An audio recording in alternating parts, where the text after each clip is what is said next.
Is it time? It is time for us to do what we have been doing, and that time is every day. We'll know in a very short period of time, but it looks like it could be something that will be not good. Believe me, not good.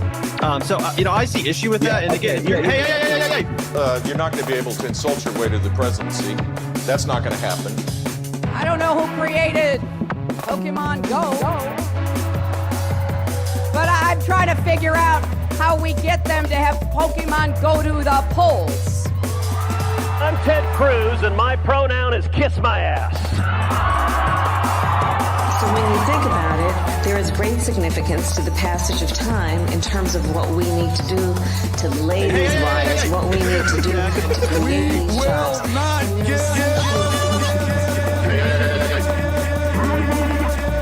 America is a nation that can be defined in a single word.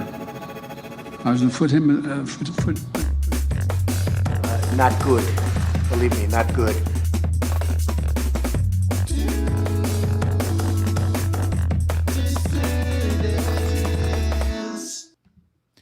Hello, dissidents. Welcome, one and all, to a Sunday evening edition of the Do Dissidents podcast. My name is Keaton Weiss, here with Russell Dobbular, of course. Hello. How's everybody doing? How is everybody doing? Did you change your shirt? Or no, you've had that shirt. No, this is my new one. Oh, there you go. Strange woman lying in pond distributing... I can't read the last word. Swords. Okay. You're not a Python guy? You didn't get that immediately? You never I saw Holy Grail? I couldn't read the last word, and I can't really make it out. Is that's the Shepard Fairey version of that image? Is that what that is? No, I don't think so. Well, okay. Maybe somebody kind of trying to do a Shepard Fairey-like thing. That's kind of what it looks like. Yeah. Yeah. Kind of what it appears to be. That last half hour, that was like classic newsroom comedy shit. That was like some broadcast news shit. I had to adjust the volume on the pod save clips at the last minute, and I'm like brewing the coffee as the countdown is playing. Yeah, and then he said that he might be a little bit late, so I would have had to vamp. I would have had to say you lost track of time. You lost track of time. And the fact that I made it in the last 10 seconds, that is totally one of those movies. I would have said like you lost sitting track down. Of time. You know, Yeah. You're supposed to be here. You lost track of time. Yeah, very unprofessional. Yeah, you're functionally stupid. That's why. It's contagious. Yeah. That functional stupidity. Yeah, Once you make contact with functionally stupid people, you get Russell, that way yourself. He may as well be He's smart, but he might as well be stupid. He might as well be stupid because he can't show up where he's supposed to be. On time. He says he's going to be places, but then he's not there. Yeah, and I've seen the inside of your apartment now. It's not that big. You should be able to scale it back and forth. Yeah. But there you go. Just shows. But everybody made it here. We have a big crowd in here tonight. We are actually. Oh no, we can't. No. I was gonna say we're gonna skip right over to 666 and go to the next one, but we're not quite there yet. But we are at 1241 YouTube and Twitter.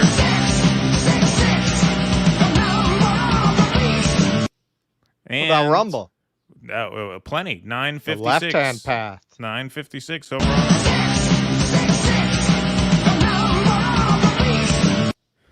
Woo. Yes. Great to see you all. Well, it's a full house at the bar tonight. Crowded night at the bar because we're pouring out liberal tears for happy hour tonight. That's the happy hour special from 7 to 9. Special on liberal tears, $3 a pint. We have so many of them. We got to get rid of them. If you like your beer salty, this is your show. Yes, salty beer tonight because we got to move it. We have all this product that we got sitting there, all these liberal tears just jarred up. We got to get rid of them, so we're pouring them out often tonight. So everybody, lock yourselves in. We got a pretty epic show for you this evening, and we have a Q&A on Rumble afterwards. So that is going to be quite the evening that we're all in for. So I hope you're all ready. We all know there was a debate between Donald Trump and Joe Biden. If you're one of the cool kids, you joined us on Rumble to watch that live on Thursday night as it was happening. We did a 4-hour show, including 2 hours of the debate and then 2 hours of reaction. So that was a lot of fun. It was really one of the most, I would argue that is the most seismic political event since 2016, really. Like in terms of one night, what more than that in terms of electoral politics? One night that changed everything? Yeah. In terms of electoral politics, obviously there have been major world events since then, but in terms of like this red-blue duopoly politics. The red-blue bullshit? Yeah, the red-blue bullshit, yeah. Yeah, I suppose, as we're going to get into later, the libs who are circling the wagons are just really fucking blowing my mind, man. It's really blowing my mind. It's really like a thought experiment. How far could you push people before they would say, I'm not voting for that? And for some, there is literally not a limit. There literally isn't. You know, I'm seeing people, you're seeing a lot of the, I'll vote for the workhorse over the squealing pig. But then you're seeing other people, the smarter ones, or the ones who have more of a sense of pride, saying, well, you're really voting for the people around him. Yeah, really voting for him. What on earth? See, this is what's amazing about the conversation. Even if you're a Democratic partisan, what on earth makes you think he would win? Like, why wouldn't your efforts be, you better fix this shit right now, motherfuckers. You better put this guy in a home, and you better get me Newsom. Like, why would you be circling the wagons that way for that after you've seen that? It's amazing.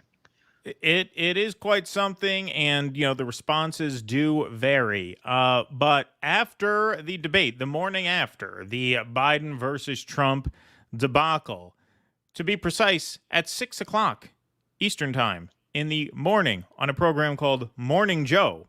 Morning Joe Scarborough was singing quite the different tune. So let's just remind ourselves of what Scarborough was saying just a few months ago. Hotspot put together a great how it started, how it's going little compilation here. You know what? I don't really care. Start your tape right now because I'm about to tell you the truth. And F you if you can't handle the truth. This version of Biden, intellectually, analytically, is the best Biden ever. And F you if you can't handle the truth. Not only am I going to gaslight you, I'm going to insult you before I gaslight you to bully you into believing me when I gaslight you. F you if you can't handle the truth. You talk about Orwell, right? Talk about just demanding the people think a certain thing. That's what that is. I'm about to tell you something that defies all of your senses, but you're going to believe it anyway, goddammit. And F you if you don't. This is MSNBC. We tell you what to think. I am just going to say, not to go too far afield, I don't watch these shows on the regular, but I used to. And I don't know when Scarborough first had his filthy way with Mika, but watching that show now, it's got a distinct Handmaid's Tale vibe that it didn't used to have. Like she used to bring it more and be more of an equal on the show. Now she kind of meekly sits there while he pontificates. Like when we cover these Morning Joe clips, it's got a very creepy vibe to it where she's just kind of going, you know, they have a hostage video quality to them that they didn't used to have. Well, he is definitely a Mike Hogg, no doubt about that. But I want to play this one more time, and then we're going to get into how it's going. You know what? I don't really care. Start your tape right now because I'm about to tell you the truth. And F you if you can't handle the truth. This version of Biden, intellectually, analytically, is the best Biden ever. All right. And now we're going to see how it's going in full screen. Shout out to Hotspot for that. And just further demonstration that there is no accountability in media. It is, I'm not going to say it's the only job you can have with no accountability, but it's one of the most visible where there is just no price to be paid for being terrible at your job if you assume that your job is to give cogent, accurate analysis of political events. Well, because if you notice, he does not start this clip off with, I'm sorry that I led you so far astray. He starts this very exasperated. You almost think you're going to get an apology, but no, here he is instead. Should begin with Joe Willard. I think we should begin with Joe, Willie, and me and get your reflections on the debate last night. Well, I think I should start by saying, without any apologies, that I love Joe Biden. No, you don't owe us an apology for loving Joe Biden. Who you love is your business. You owe us an apology for lying and insulting anyone who didn't buy your lies. That's what you owe people an apology for. You can love who you want. That's your business, not mine. Well, what? How do they talk about their own viewers? Yeah, exactly. Like, is it like the emails that leaked from the stockbrokers who called their clients Muppets because of the way they would control them and make them buy worthless shit? Is that how they see their viewers? I can't imagine they have any respect for them. How could you have any respect for anyone you could pull this on? Yeah, it is absolute contempt for the audience. All right, here goes. And Jill, and I will gladly debate anybody, anytime, any place, anywhere over the issue of whether Joe Biden has been the most effective president. It's good that you can debate that, because you know who can't debate that? Joe Biden. Yeah. Passing bipartisan legislation and expanding NATO and responding to the rising threat coming from China by he's done a flexing great job at all America's strength around China. Oh, yeah. By having the strongest economy in the world, bar none, the strongest economy actually relative to the rest of the world in 50, 60, 70 years, the strongest dollar in half a century. I mean, oddly enough, these are all lies. But, you know, if your complaint was that Donald Trump went unchecked, if his lies went unchecked and you wanted to counter those with your own, maybe you should have coached him. Maybe you should have had him in the earpiece or something. He's talking slow enough, Biden could probably understand him.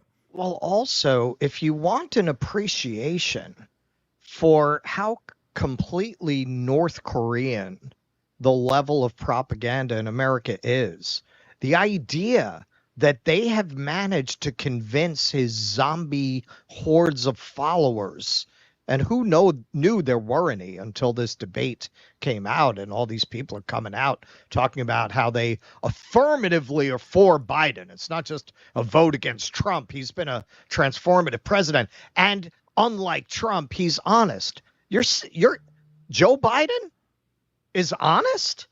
Joe Biden? A man who has been caught lying about pretty much everything he could lie about? He lied about his own wife and child being killed by a drunk driver. Turns out the driver wasn't drunk. His wife drove out in front of the truck. Still tells that story. For decades claimed to have been involved in civil rights marches and actions that he was nowhere near. Claimed to graduate towards the top of his class. He did not. Claimed to go on a full scholarship. He did not. Claimed to be a football star. He was not. Claimed to get arrested trying to meet Nelson Mandela. He did not. You're calling this fucking guy honest? Decent? And these are the same exact people. This is what really makes me crazy about Biden supporters.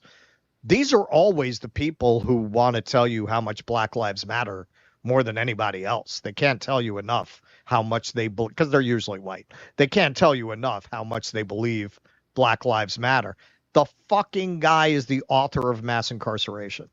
How the hell do you describe him as a decent man, given his record? That's how propaganda works. They tell you what you're supposed to believe, and it gives you permission to believe a comfortable lie and to avoid uncomfortable truths. Because a lot of these people, Biden's record on incarceration is very well known. It's not like that's obscure. They don't know it. I'll grant you, a lot of people probably don't really know about the bankruptcy bill. Everybody knows about his record with mass incarceration. So how do you call him a decent man? Yeah, no, well, he keeps going. He's not even close to done. the strongest military relative to the rest of the world, I would argue, and many others would argue, since 1945. I think his presidency has been an unqualified success. If, however, you believe, as do I, and as do so many people who watch this program and who fear just how dark of a place a second Donald Trump term will take America, then I think it's critical that we ask the same questions about this man I love, respect, and whose public service in saving this country from Donald Trump over the last 3.5 years, I honor we got 8 and seconds always here. will. Let's go. I think we have to ask the same questions of him that we have asked of Donald Trump since 2016, and that is, if he were CEO and he turned in a performance like that, would any corporation in America, any Fortune 500 corporation in America, keep him on as CEO?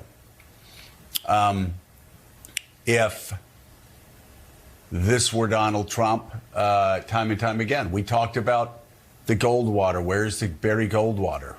To walk over and tell Richard Nixon it was over, to tell Donald Trump it was over. And now the question is, do Democrats need to do the same thing of Joe Biden? Wow. That is quite the turnaround from, I'm going to tell you the truth, and fuck you if you don't believe me. This is the best Joe Biden we've seen. Quite the change of tune, no? Well, Mika finally tries to get a word in. Yes, yes. Okay, hold on a second. That She I agree manages with to pull everything the you anal said, beads out of her except ass. for the last part of it. Everybody calm down, and I'll tell you why. I mean, it's fine to not spin what happened last night, and we're not going to. But by the way, he had Mika, a terrible by the way, night. Mika, everybody's calm here. No, you're the but- only one raising your voice. No, no, Everybody no. is calm here. But again, it's the let's just immediately pull this. Let's end this. Let's find someone else. That's not what Mike said. That attitude Mike Hogg. toward this is what I am saying slow down on. Because, again, there's no spinning it. But let's be balanced. Let's, Damn for you, ignorant once, slut. show some balance in a media world that is so shrill with imbalance that we've become inured to the difference between these two candidates. So let's put it this way. Gene Robinson, I'll go to you. Well, wait. I just have to stop you. First of all, This we is always show amazing. balance. We are, yeah. Yeah, we always. Secondly, Yeah, right. nobody's panicking. I said these were questions that Democrats and Joe Biden needed to ask themselves. Just boy. because you're talking slowly doesn't mean you're not panicking. You're panicking. You're panicking. You're trying to instill a calm in the audience because your audience probably has not slept since the night before, since you're on at 6 a.m., all right? People who are watching, probably people who are tossing and turning all night, hoping you would reassure them of something. But no, there is absolute panic. And what Mika says here is, well, slow down. Ironically, they might slow down. They might slow walk this. They might let the Republicans have their convention in suspense, not knowing who the nominee is going to be. But she won't let him toss to Eugene Robinson so quickly. We just got a few more seconds. We should probably wrap this and then we'll go. And Mike said he missed one pitch down the middle after another and wasn't up to it last night. Right, okay. He said Wasn't up to it last night. He said last night.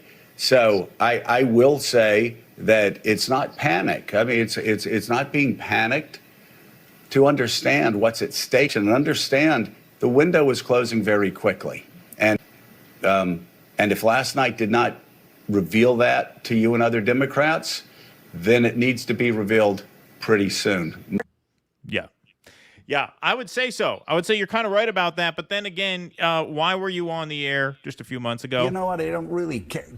Start your tape right now because I'm about to tell you the truth. The And obnoxiousness F you of it. if you can't handle the truth. The obnoxiousness of it, the arrogance of it. I mean, one of the reasons why this has morning after 2016 vibes is because that was when all at once a year's worth of propaganda and gaslighting and bullshit just blew up in all these people's faces all at once.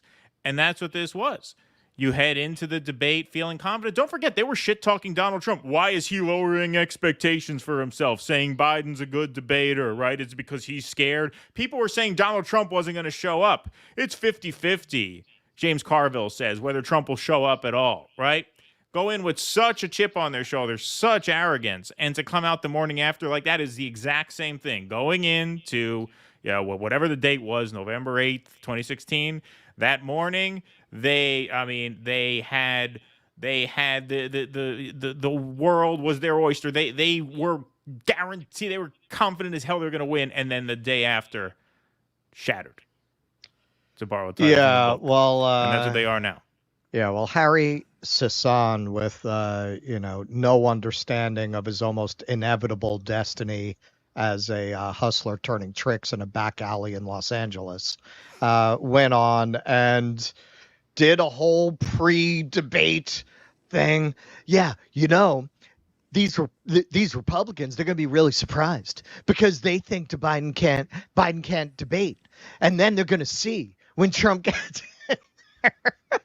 Yeah. God, man, I don't know what they're paying that kid, but it better be a lot. It better be a lot. Better be a lot for a lifetime of riding his right hand, because I don't know how he thinks he's getting laid at college after all this. All at once. Yeah. Just all at once. I mean, it really is just incredible. And, I mean, look, Harry Sisson, he's a kid getting paid to do what he's got to do on TikTok. These are supposedly, these are professionals. These people have been on the air for 30 fucking years getting millions of dollars. Yeah, exactly. Well, this is what they're paid for. This is what they get paid for. And this is why you're seeing these libs. I honestly, of the libs that I know, that I still kind of have in my headspace, personally, that I personally know, I haven't seen one of them say he must resign now. I haven't seen one of them say that. No. Every single one of them is spinning it. You don't abandon him. He's been a great president. It may not be my choice, but he can do the job. He looked a lot better in the rally. You're voting for the people around him. You're voting for his successor. I haven't seen one of them say, not only I haven't seen one of them say he should drop out, I haven't seen one of them express fucking fury at the party and the media that's been lying to them about his condition, something that we were always aware of, but they clearly were not, or there wouldn't be this. I wasn't shocked. I would have been shocked if he pulled it out again. Right. Yeah, no. They do not consider themselves participants. This is the irony. For people who like to talk about the importance of democracy, they don't understand what democracy is. They think democracy is a set it and forget it thing. It's, right. Democracy to them is a crock pot. You put the roast beef in there, you turn it on, that's voting. When it's done, that's 2 years later, you take it out, put another one in, vote again. They don't actually want to engage, but we'll get more into that. And the whole, I don't do this a lot, but I did engage with one. Well, there are only two choices, so you have to pick one of them. It's just, and the obvious answer to that is if you keep doing that, you're going to end up being asked to vote for someone like Donald Trump, only they're going to be a Democrat with the same policies that you don't like. And they're going to be telling you have to vote for them because the Republican is for human sacrifice or something. Right. Yeah. Like how far are you going to let that go? Because every election, well, you got to pick one of them. Well, no, actually you don't. No, actually you don't. Put the time and the energy you're putting into that into political projects that are people-powered and grassroots, and don't gaslight people into getting involved in this fucking nonsense. Yeah. Willie Bragg is here. Hey, Willie. I'm just giving you guys $20 today because y'all are just that good. Well, thank you, Willie. I appreciate that. At work and to my normie friends, I brag about this show. Thank you. You both preach common sense leftism that promotes real social justice without cancel culture. Well, thank you. That's very kind of you to say. We appreciate that. And everybody check out the Willie Bragg Show on YouTube as well. I love your new avatar. It's very, very cool. Love from a Russian-born American. Appreciate you both and your work. Well, thank you. Thank you, Ivanovich. Appreciate that very much. Billy Dank, Joe Biden and the DNC found out that depends ain't so dependable. Yes. Thank you, Billy Dank. Let's get a cowbell out for Landrew and get Landrew's sound drop out. Hey, Landrew, look at that, $100.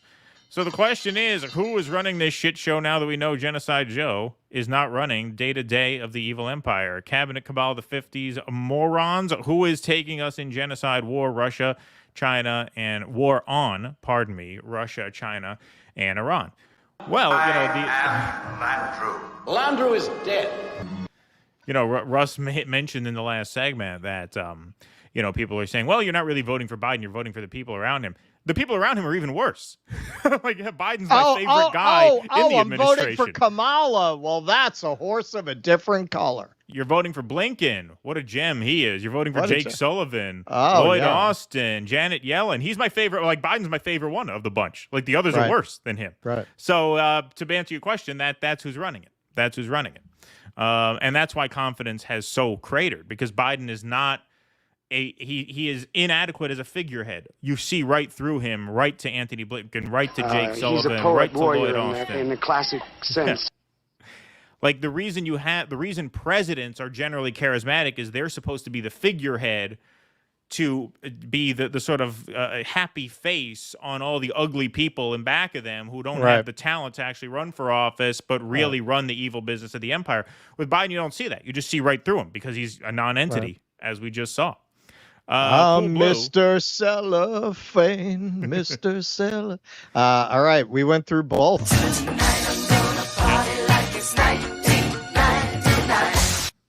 And, when I dropped this in, I didn't think we were going to use this as much, but... In the year 2525. Yeah, 3484 between YouTube and Twitter, 3288 on YouTube, 1630 over on Rumble. So please hit that like button. Let's get a record crowd in here tonight. Cool Blue, thanks for the $4.99. D's must officially renominate Biden. Their 2024 primaries and caucus voters voted for him to be renominated. Biden represents D's very well. Thank you, Cool Blue. The Amazing Blumpkin, pull up the video of Mika's dad calling Joe an idiot live on air. It's pretty sweet. Yeah, we've seen that one. We used that once, didn't we? Yeah, we have used that one before. My political stance is this, says Blank SoCal. Fix the potholes, give us health care, cancel and pay back student loan debt, reparations for FBAs first, and then maybe I'll vote for you. You do me the favor first. Thank you, Blank Cal. Reasonable offers there. My 2 cents, John in Minnesota. Dems' weak bench can be traced to Obama's 2 terms. Yeah, I think that's right. 2008 to 2016, 1,000 seats lost in Congress, state houses, governorships, etc. Yeah, that'll wipe out your bench, right? Like when your rising stars all lose. I think that's a very good theory. I think that makes a lot of sense. All right. We're going to move on, folks. Like I said, we got a lot to get to tonight, but it's all good and worth it. Russ, can you turn your monitor down a little bit? I'm hearing a little bit of echo. Oh, yeah? Voice. Yeah. And I'm too excited to I'm too excited to speak softly. So, yeah, there we go. That's better. I don't hear it anymore. Thank you. Well, I'm not talking now. No, I know, but your monitor is where I would hear myself come through on your ear pods. So now I don't hear it anymore. All right, so that's all cool. All right, Ken Minji, if Kristi Noem had shot and killed a Palestinian instead of a dog, she'd be beloved by the establishment. That's right. Ravid Laz, Morning Joe loves Biden like Vosh loves horses. Yes, thank you. Yes, they do have that way about them. All right, folks. So all over media, both in the TV media, the online media, and the print media, we are seeing the trauma of that debate rear its head. The New York Times ran a series of op-eds calling on Joe Biden to drop out, which meant it was probably only a matter of time, and turns out a very small matter of time, before the editorial board of the New York Times comes out saying to serve his country, President Biden should leave the race. President Biden has repeatedly and rightfully described the stakes in this November's presidential election as nothing less than the future of American democracy. Donald Trump has proved himself to be, it should be has proven himself. I guess the editorial board ran out of editors to write this piece. Yeah. They were all copywriting. Nobody was editing. Has proven himself to be a significant jeopardy to that democracy. An erratic and self-interested figure unworthy of the public trust. He systematically attempted to undermine the integrity of elections. His supporters have described publicly a 2025 agenda that would give him the power to carry out the most extreme of his promises and threats. If he has returned to office, he has vowed to be a different kind of president, unrestrained by the checks on power built into the American political system. Mr. Biden has said that he is the candidate with the best chance of taking on this threat of tyranny and defeating it. His argument rests largely on the fact that he beat Mr. Trump in 2020. That is no longer a sufficient rationale for why Mr. Biden should be the Democratic nominee this year. At Thursday's debate, the president needed to convince the American public that he was equal to the formidable demands of the office he is seeking to hold for another term. Voters, however, cannot be expected to ignore what was instead plain to see. Mr. Biden is not the man he was 4 years ago. And 4 years ago, he wasn't the man he was then. 8 years prior to that. Yes. The president appeared on Thursday night as the shadow of a great public servant. He struggled to explain what he would accomplish in a second term. He struggled to respond to Mr. Trump's provocations. He struggled to hold Mr. Trump accountable for his lies, his failures, and his chilling plans. More than once, he struggled to make it to the end of a sentence. Mr. Biden has been an admirable president. Under his leadership, blah, blah, blah. We've seen this all before. I'm not going to go there. As it stands, the president is engaged in a reckless gamble. There are Democratic leaders better equipped to present clear, compelling, and energetic alternatives to a second Trump presidency. There is no reason for the party to risk the stability and security of the country by forcing voters to choose between Mr. Trump's deficiencies and those of Mr. Biden. It's too big a bet to simply hope Americans will overlook or discount Mr. Biden's age and infirmity that they see with their own eyes. If the race comes down to a choice between Mr. Trump and Mr. Biden, the sitting president will be this board's unequivocal pick.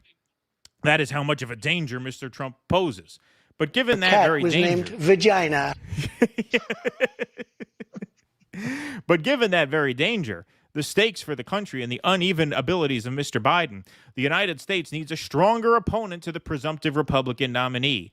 To make a call for a new Democratic nominee this late in a campaign is a decision not taken lightly, but it reflects the scale and seriousness of Mr. Trump's challenge to the values and institutions of this country and the inadequacy of Mr. Biden to confront him. And Corn Pop was a bad dude.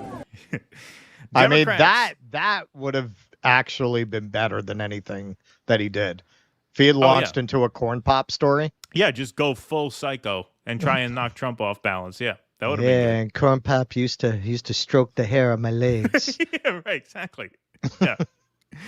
Democrats who have deferred to Mr. Biden must now find the courage to speak plain truths to the party's leader. The confidants and aides who have encouraged the president's candidacy and who sheltered him from unscripted appearances in public should recognize the damage to Mr. Biden's standing and the unlikelihood that he can repair it. Mr. Biden answered an urgent question on Thursday night. It was not the answer that he and his supporters were hoping for, but if the risk of a second Trump term is as great as he says it is, and we agree with him that that danger is enormous, then his dedication to this country leaves him and his party only one choice. The clearest path for Democrats to defeat a candidate defined by his lies is to deal truthfully with the American public. Well, that'd be a first for Democrats in a very long time. Yes. Acknowledge that Mr. Biden can't continue his race and create a process to select someone more capable to stand in his place to defeat Mr. Trump in November. It is the best chance to protect the soul of the nation, the cause that drew Mr. Biden to run for the presidency in 2019, from the malign warping of Mr. Trump, and it is the best service that Mr. Biden can provide to a country that he has nobly served for so long. All right, so, Marquis de dear Davila leader. could have read that. Yeah, exactly. That's what I was thinking as you were doing it. Yeah, could have been that. Could have read that in character and in costume. What I'll say is this. The New York Times is kind of maybe unintentionally onto something. See, when they write that flattering bullshit. They actually mean it. But, you know, Joe Biden has always been a kind of egomaniac who felt very insecure about his abilities to rise to the level that he has risen to. He was always kind of ridiculed as the dumb, gaffe-prone, beer-drinking dullard who even when he was vice president, Obama and Obama's team, they were all these snooty, you know, Ivy League types who kind of looked down on Joe Biden a little bit. Oh, he's the idiot who can't talk. We put him on the ticket so that the white Midwesterners felt more comfortable about voting for a black guy with a Muslim name. So that must be part of why, if not mostly why, Joe Biden is so stubborn in his refusal to step down. It's a lot of ego. It's like Nixon's ego, right?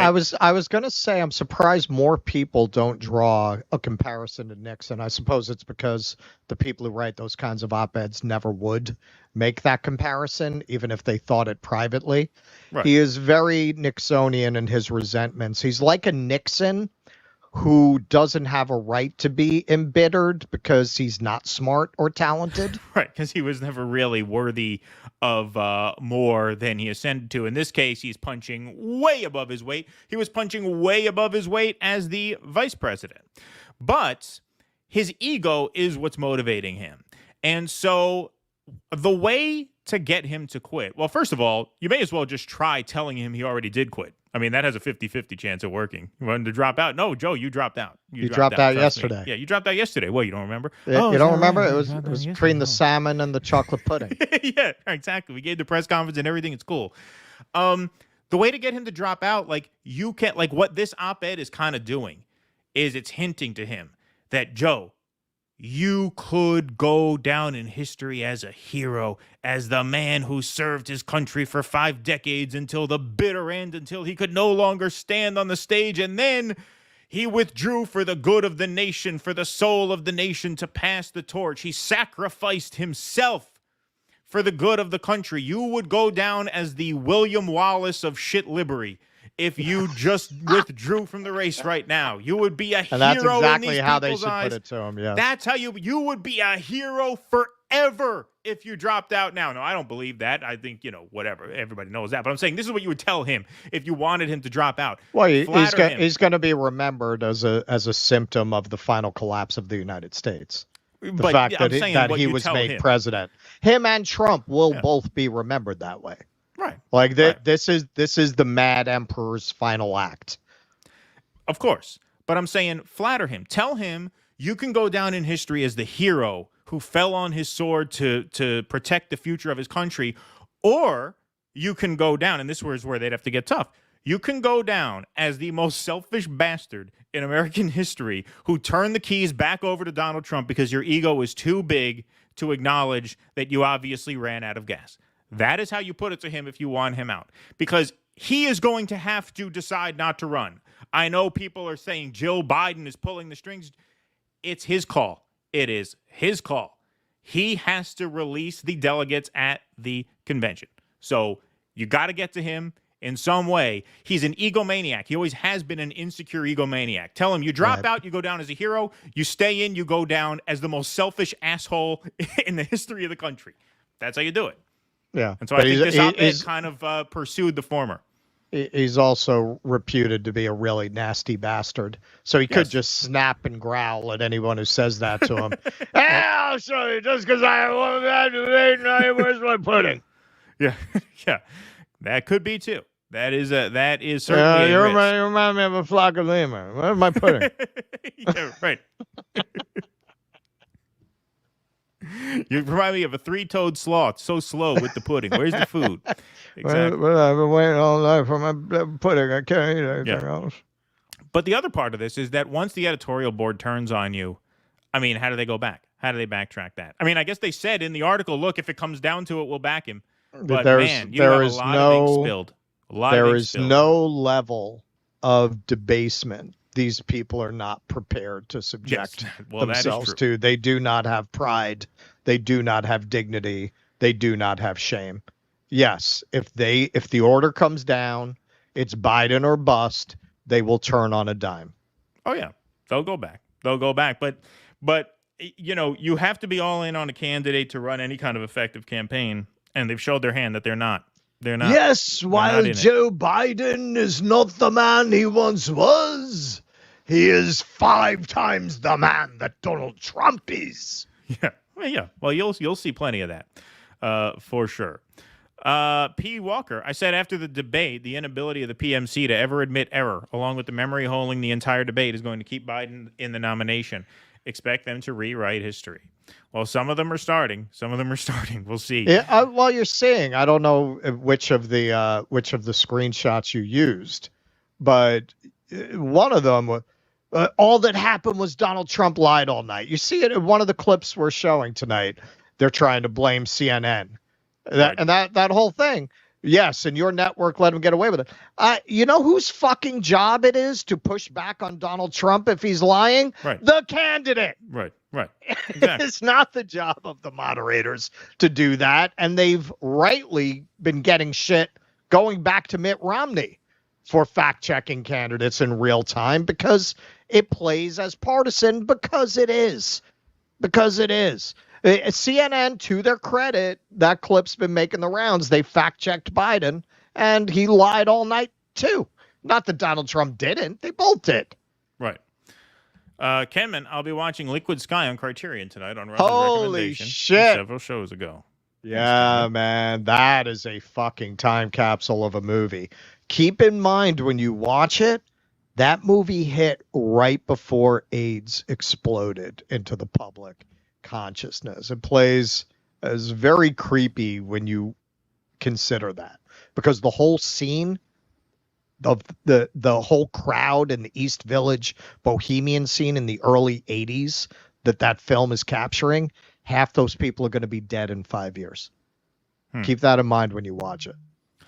Let's go to $1 Million Trooper. Speaking of fixing potholes, on the off chance they try to swap in Gretchen Whitmer, she ran on fixing potholes, but has emphatically not delivered. Michigan's still bottom 3 worst roads in the U.S. Yeah, you know what? You know, like New Orleans, Louisiana is kind of like a side beat of mine. They're doing a series of articles in their newspaper about why the city is falling apart. You know how long it takes for them to fix a pothole in New Orleans if you complain about a pothole? It's about 334 days. Wow. To get them to come out to fix a pothole. Almost the whole year. They don't have a crew to fix streetlights. They have like 30 people. It used to be 200. Heben Goy, thanks for the $50, Heben Goy. Thank you. Appreciate that. Let's get a cowbell for Heben Goy. That's a great logo. Yeah, that's his show. This is Dan. This is Motley Jew. Which is more entertaining? Libs being shocked when Genocide Joe loses in November, or 2, watching the Party of Democracy literally install a new nominee without a primary? I'm giddy watching this train wreck. Yeah, no, so am I. I mean, this is why this week has those kind of post-2016 vibes. It really is. It brings back that feeling. It's kind of an emotional sort of deja vu because, look, that is a tough call. I would have to say, though, assuming they do pick a new nominee, that is going to be an amazing thing to watch, especially after they've gaslighted their entire party into insisting no primary was necessary. And then at the last minute, you're going to scramble to swap him out. Yeah, Just good incredible. thing they didn't have a primary where this could have happened a year ago. Right. Exactly. I heard RFK made them some kind of offer. That's what it was in Sabby's headline. I didn't watch her show today. But it'd be funny if he just offered, hey, just let me be the nominee. Yeah. Why not? That would happen. That would kill 2 birds with 1 stone. You get him out of the independent they would sooner lane. run Trump as a Democrat than they would take RFK. It would be probably in their interest, though. They'd get him out of the independent lane, and they'd have a guy who's already at 10 points, bring in some independents. But yeah, you're right. They will not do that. Biden is honest about growing up in England. Thanks, Philip Blair. Or at least stealing the biography of politicians from England. What was that? Kinnock? He stole his purse. How dumb, not only how much of a scumbag do you have to be, how dumb do you have to be to steal the biographical monologue of another politician that is well known, that was broadcast? Yeah, we mined coal. Like, how do you steal that?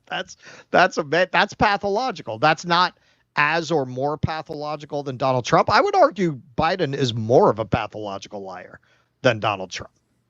I've never seen Trump go on a riff like that. Yeah, no, I mean, that is quite something. And that was what sank him in the 80s. I never marched with Nelson Mandela, but I was Judd Nelson's acting coach for the Breakfast Club. Go Biden. Thank you, Billy Dink. There we go. Pull the plug. Is Biden on life support? And Russell, in an effort to be flexible, play clips of all these fools panicking, no sound, and in the background, voice belts out, run to the hills. Thank you. The amazing Blunkett. Well, I made a mashup. We will be airing it later on. Yep. In fact, we're going to be doing that, I think, right now. So Joe Biden was very anxious to move on from the debate and had a rally in North Carolina the following day. But before we play footage of that rally, why don't we just do a little bit of a mashup of the night before? So, Russell, you can hit that. The man is insane. He's not responsible. Sorry, stepped on it. The man is insane. He's not responsible for himself. He needs care and treatment. What I did, when, for example, he wants to get rid of the ability of Medicare for the ability to. You know you're a fucking mumbling, stuttering little fuck. You know that? Single solitary person. Shortchanged by the Lord and dumb as a jackass. COVID. Look at him now. Dealing with everything we have to do with. Yes, sir. All you gotta be is white in America to get whatever you want. Medicare.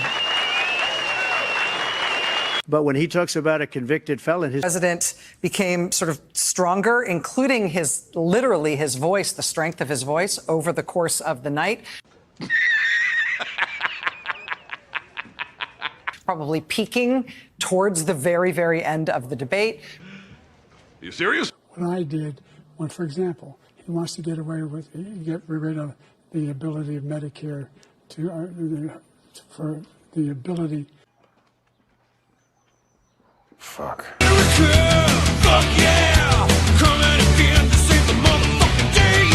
Joe, you did such a great job. You answered every question. You knew all the facts.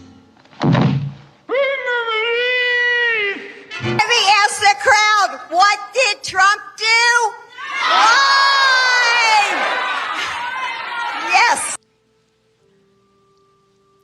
A few moments later. Now, as we speak, there is a deep, a wide, and a very aggressive panic in the Democratic Party. It started minutes into the debate, and it continues right now. Oh, man. Oh, God. Oh, man. And the universal reaction was somewhere approaching panic. The New York Times. To serve his country, President Biden should leave the race. No. It's not true. The editorial board wrote this, quote, "There are Democratic leaders better equipped to present clear, compelling, and energetic alternatives to a second Trump presidency." That's impossible! Search your feelings. You know it to be true. Biden campaign confirms to Fox that not only does President Biden not plan to drop out, the president remains committed to a second debate in September.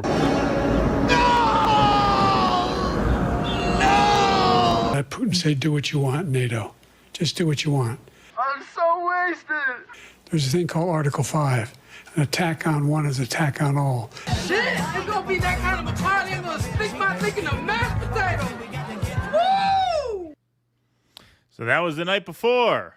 Good job by Russell Davila. Round of applause for Russell for that. And while we're paused for a round of applause for my co-host, we are at 2118 on Rumble. That's good for one of these. Got to keep up tonight. Got a lot of milestones we're hitting. Hit that like button, folks. Hit that subscribe button. Hit that follow button. All right. So to get that out of his mind and out of everybody else's mind as quickly as possible, he made a big comeback. apparently between the hours of 10 a.m. and 4 p.m., because I don't know if you've known this, but since then his staff has said that he functions best between the hours of 10 a.m. and 4 p.m., which means if he wanted to open up a jewelry store in the Hamptons, I think he'd be good at that, because those are usually open from around, maybe you got to do a 9 to 5, but 10 to 4, that's the sweet spot. So, open an antique store in a nice, Long Island town, that would be good.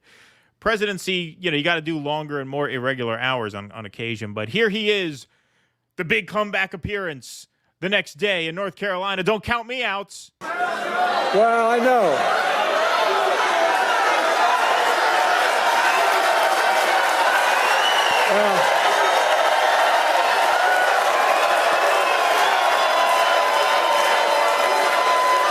Well,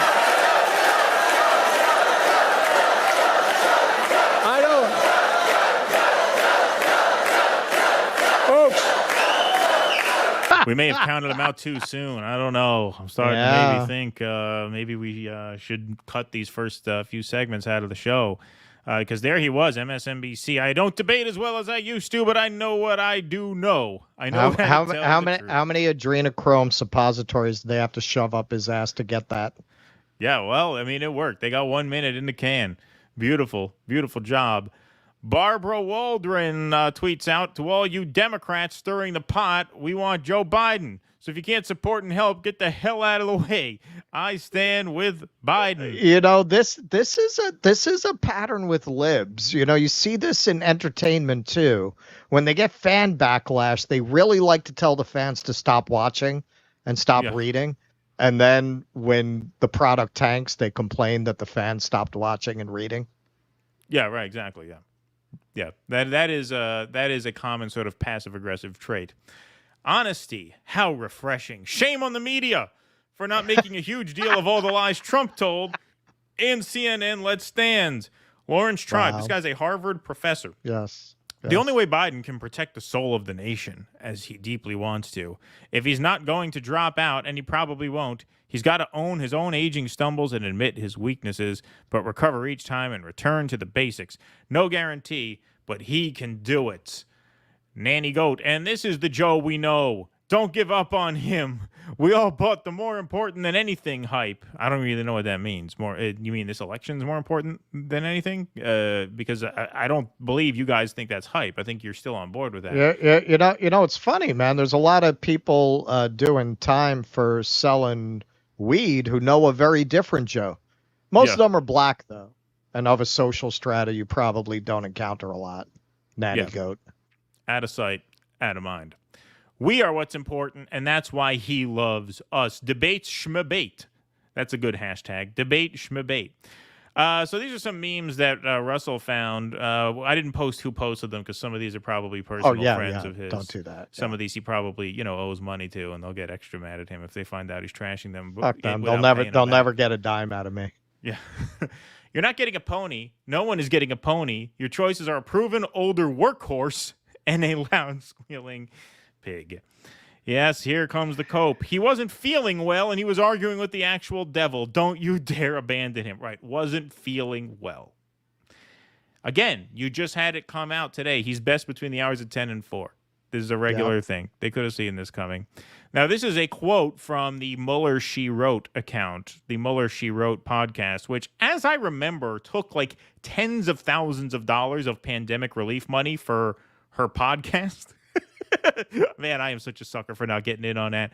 I didn't take any of those loans out. I'm telling you, I don't think I cut it in because I wanted to keep it tight. But the podcast video, all these people say they self-report that they paid $100. Why? Sure. For what? For what? Like, you could just put on MSNBC for those takes. I don't abandon someone because they had a bad night. Joe has my back, and I have his. It's that simple. Well, apparently Trump had your back also because you got all that pandemic relief money for, what, a 3-person podcast operation under Trump. He gave you that, not Biden. So pretty disrespectful there. I mean, that's why we sit around, like, praying for a pandemic. Or like we just missed that money. I know. We started this just a little too late. I love this one. This is one of my favorites. I'm blown away by this moment, meaning the video that we just watched. I don't speak as smoothly as I used to. I don't debate as well as I used to, but I know how to tell the truth. I know right from wrong, and I know how to get things done. When you get knocked down, you get back up. Amazing. Yeah, that's going to go down in the annals of great presidential quotes of all time. What an amazing moment. I mean, look, we're not in high school. I hesitate to use this word, but how are these the uncoolest people on earth? Like, how uncool would you have to be to type that, to take the time to type that? I was blown away by this. We are quite a long way from Brando and the Wild Bunch. That is true. The truth, spoken in a slow, raspy voice, is still the truth. A lie spoken by a slick, fast-talking con man is still a lie. And this has to be my favorite. Joe Biden is one of the most absolutely ridiculous Baron Munchausen, degenerate fucking serial liars ever to grace a stage in American politics. That's who you're talking about. Yep. But nothing, I mean, this to me took the cake. Russell sent me a bunch of these and told me to choose which ones to feature because he didn't have time to do the slides. So, I mean, this just had to be the best one. Oh, yeah, that one's everywhere.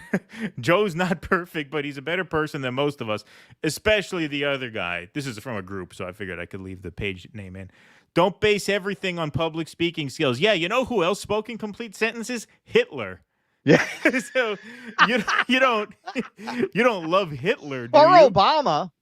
True. You guys love Obama. That's Listen, if your understanding of the world is that Joe Biden is better than most of us, you need to get better friends and family right fucking now. Yeah. Because you don't know most of us. If you think that piece of fucking human shit is better than most of us, your most of us is qualitatively far below the rest of us's idea of the most of us. Yeah, no, I mean, it is quite amazing to see that, the level of cope there. It's just like you just had that morning. I mean, that morning. You watch Morning Joe, right? These people must watch Morning Joe. He must be on their radar. He's saying he's got to go. CNN, after the debate, he's got to go. New York Times, he's got to go. He's got to go. Even half of Pod Save America, the smart half, says John Favreau. He's the brains of it. There's no doubt about that. I don't like his politics, but he's not a dumb guy. He was a speechwriter for Obama. He clearly is tuned in to like what's going on. He's got to go. It's the most obvious thing in the world. He's got to go. And no. This rally, this gave me life again. One of the guys, I don't have that one. This gave me life again. What are you talking about? Yep. What are you talking about? You cannot compare. First of all, this idea that it was a bad night, as if it's comparable in any way to the debate that Obama had against Romney.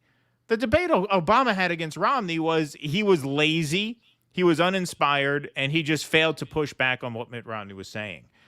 But he did not seem incapable of doing the job, or he didn't seem incapable of going out again and beating Mitt Romney, which he did in the second debate. It was a rout for Obama, and the problem solved. Everybody forgot about the first one. This was a guy going out and proving not only that he was incapable of doing the job, but that everyone who told you he was this past year was lying to you. That's how damaging this was, not just to Biden and to the Democrats, but to the media, to everyone around him. Just the same as when Hillary was running and she lost. Remember how damaging that was to everyone? Remember Michael Moore coming on Morning Joe the next day saying, I knew this and nobody listened to me? It's that kind of thing all over again. This was inevitable if you were paying attention. And if you are so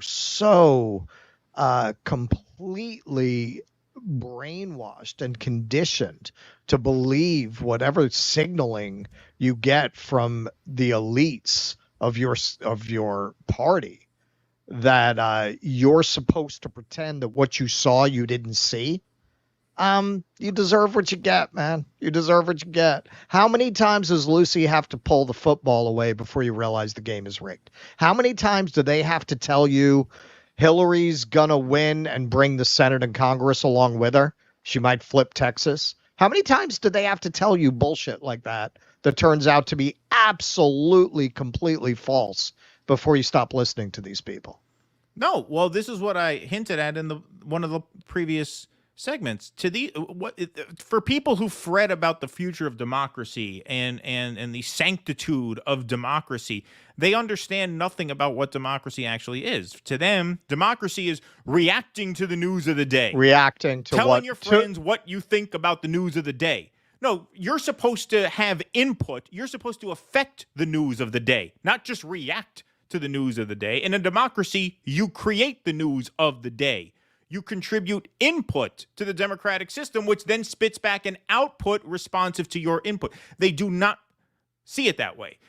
Well, during the primaries, nope, Biden has to be the They will tell a fucking pollster, 70% of these people will tell pollsters, we want someone other than Biden. Because the media says, well, there's not going to be a serious primary. So the next poll, who do you support? Biden, Marianne, RFK? Biden, 70%. Right. 70% of them say they want someone else. And then you ask them, well, will you vote for someone else? No. Right. Brain dead. Absolutely fucking useless. This is why I said it was the same thing with Bernie Biden.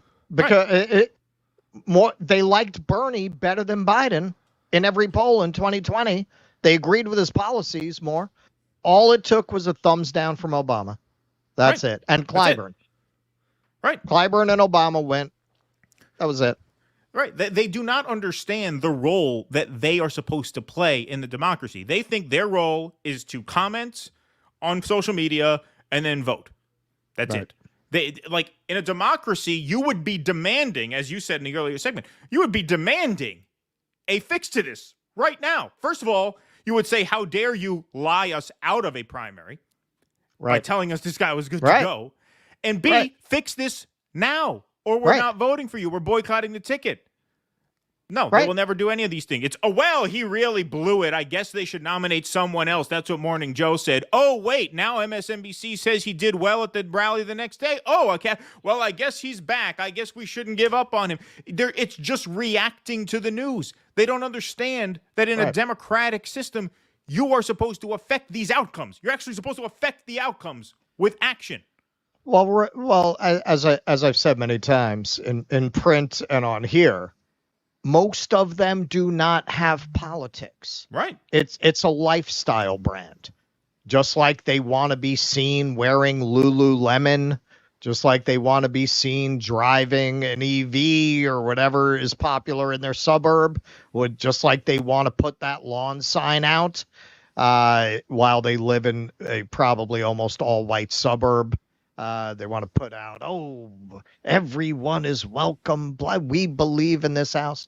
They want to be seen echoing that media bubble narrative, which is always very, very much the same. If you read New York Times, if you watch MSNBC, if you read Newsweek, it's all the same drumbeat, just drilling into your head what the acceptable thoughts are. And they're as mindless as an ant colony. They just gather and repeat what they were told as if it's an original thought that they personally have. They just take that programming because it's all about, look at my label. Look at the designer label I'm wearing. See, I love Barack Obama. See, I'm one of you. I'm one of you. I belong to your class. That's it. And that is why it doesn't matter how many times they fail. Von Clausewitz, there are no contradictions. If you think you found a contradiction, check your premises. Why would people keep going back to a media that's constantly wrong if they are paying attention to the media because they want to know what's right? They wouldn't. They don't care about what's right. That's not the point. The point is to get marching orders and class signaling to relate to the people around them. Exactly. All right. We'll take a game break here to hear from our sponsors, which is our patrons. Jake, can you hit the patron scroll, please? And thank you. Round of applause for Jake in the booth tonight, fielding those Rumble rants. Got a lot of Rumble rants to get to. Big round of applause For our friend and producer, Mr. Jake Bowes, let's put up our Patreon and our Substack and our locals. So if you want your name up in lights on the scroll here, if you want call-in access to our post-show Q&As every Sunday night, which includes tonight, and you want access to 2 exclusive live streams per month just for supporters, you can get all that for just $5 a month. If you go to patreon.com/DoDissidents, you can also sign up as a paid member on Substack, DoDissidents.substack.com, or you can join our locals if you're watching on Rumble. Click that bright red join button underneath the video player and join our locals. You get your name in the show credits, call-in access to the post-show Q&As. There will be a Q&A tonight after the show on Rumble, so you can call in this evening if you sign up this evening. And you get 2 bonus full-length interactive shows per month where you have call-in access. We did a really fun patron stream this morning. So if you're a Patreon member or a locals or a Substack member, this is your second show of the day, doing the day-night doubleheader. Really fun live stream this morning with our paid members. You guys are the backbone of the show, and we appreciate your support very, very much. All right, let's take some super chats and Rumble rants. Hello from A2 Michigan. Thanks, Golden Sun. Appreciate that. AOB, thanks for the $4.99. Keaton's been doing some of that book learning. Nice background. Yes, thank you very much. Appreciate that. Finally upgraded. So basically, Biden's our King Lear, but in this case, he showers with Cordelia. That's a funny one. That's good. Ron McKinnon, thank you. I never get into that on the YouTube side of the wall, but I would. Best description of the debate I've seen: the mummy versus the dummy. Thank you, Derek. Appreciate that. I am once again going to recommend this. I've recommended this a few times. Paul Joseph Watson has a video that is still on YouTube. Creepy Uncle Joe. Most of these videos are almost impossible to find. They've scrubbed them from the internet. It is the best compilation of Joe Biden being inappropriate that you will find anywhere. I don't even want to describe what he's being inappropriate about. I don't want the AI to flag it. Paul Joseph Watson, Creepy Uncle Joe. Gary Gerskowitz, what is the longest month of the year in Israel? July. It lasts all year long. Thank you, Gary Gerskowitz. Eric Husso, do they really think that a senile old narcissist will give up power? That is the question. I'm sensing a tiny bit of incompetence at the DNC. Yeah, I don't blame you. Don't blame you. Thank you, Cooper. Cool Blue, thanks for the $1.99. New York Times is inadequate 24/7, 365, or 366 a year. Look at you, accounting for the leap year in your phrase. Very thorough, as always, Cool Blue. Old Stoner, can we just take Trump and Biden to the gravel pit? The New York Times article didn't mention Kamala. I don't believe so. I read the whole thing. I didn't put the whole thing in the slideshow, but I did read the whole thing, and I do not recall them mentioning her, which is something that, of course, like, why would they? They know it can't be her. Like, nobody's out there. There was one article in the New York Times ran that says Kamala can win this election, so let her, right? But that was it. The plan was always to pretend Biden was the nominee to avoid a populist challenge in the primaries. This is Dem infighting is all theater. Yeah, I mean, a lot of people have speculated, including ourselves, that that was the whole thing, to get the delegates wrapped up so nobody outside of their direct control would end up with that nomination. Of course, yes. If they withdrew before, if they said he wasn't running before the end of the primary, that would throw it to the voters. They had to have him lock the delegates in place before they could do this. Keaton, don't be too easy on New York Times. I wasn't. They all knew about Biden's cognitive decline all these months. Where was the honesty with the American people in their own reporting? No, it was nowhere, obviously. No, these motherfuckers flatter him. There's been so much happening. I didn't have time, but I really wanted to do a compilation of the articles they were doing just a week, 2 weeks ago, where they all picked up the cheap fakes thing. Oh, what can we do about the Republicans' deceptive editing of these videos? Well, there was one video that was somewhat deceptive, and as you pointed out, if he didn't move like he just got fucking pulled out from underneath a pyramid and released from his sarcophagus, they wouldn't have been able to deceptively edit it that way. Of course. Right. Yeah, we covered that in our segment when we did. Biden's campaign and presidency have turned into the Monty Python parrot sketch. He had a cold. It was one bad night. He's pining for the fields. Yes. Pining for the fields. I remember that one. Let's see here. United Nations electoral observers are needed come November. Yeah, right. America, fuck yeah. Thank you, my real name. Appreciate that. It's very kind of you. Okay, let's go to where's Skill here. Is this the moment we drop all pretenses and nominate Netanyahu as the president? Thank you, where's Skill. Appreciate that. Dino M, love the show, guys. 2 conductors on the debate train wreck. Russell, you need a popper stopper for your mic, mate. Well, he's got the same mic as I have. Yeah, Just we gotta have the stop same using exact B-words. mic. Yeah. For has proven the dying art of the proofread. Yes, I know. That's right. They should have said has proven. Has Cenk offered himself to replace Biden? Yeah, I'm surprised he hasn't. He should. He says he's got to go. He should offer. See, I might have it placed too directly, but then I take it away and people say I'm too quiet. Cenk should actually run. That would be fun. That would be a hilarious election. Cenk versus Trump. That would be like one of the funniest elections. Probably definitely the funniest election ever. Contested DNC convention. This one's doing pretty well on the comedy scale. Yeah, not bad so far, I got to say. Has not disappointed so far. Contested DNC convention. Is there a West Wing plot the Dems won't steal? That's true. Might be heading there. Which Democrat leader do you think can beat Trump? At this point, it's going to be very hard. I mean, I think if they had a clean slate, Trump is pretty vulnerable. I think Newsom probably could have beaten him. He could have had even odds going in clean because of just how unpopular Trump is. But at this point, no, I think the odds are strongly against really anyone because they have such egg on their face already. I mean, they do. At this point, I really can't see giving anyone better than even odds. I mean, California's a fucking disaster, too. I don't think that would hurt him all that much if he had a clean slate to start. I think at this point, it would be very difficult.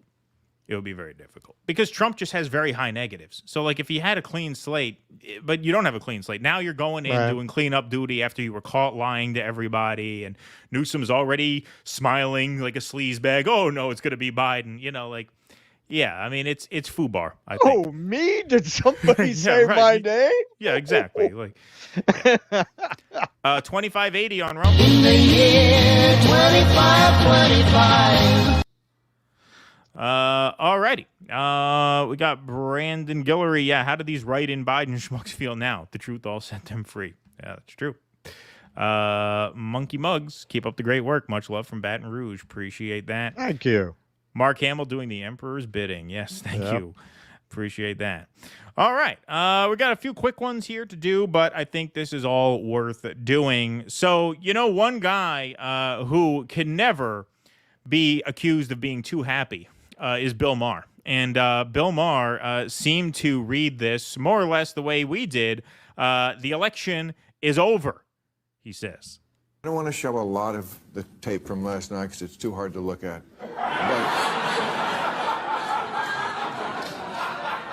But just show this one thing. We picked out one thing just for people who don't watch, and they watch this show to catch up on the news.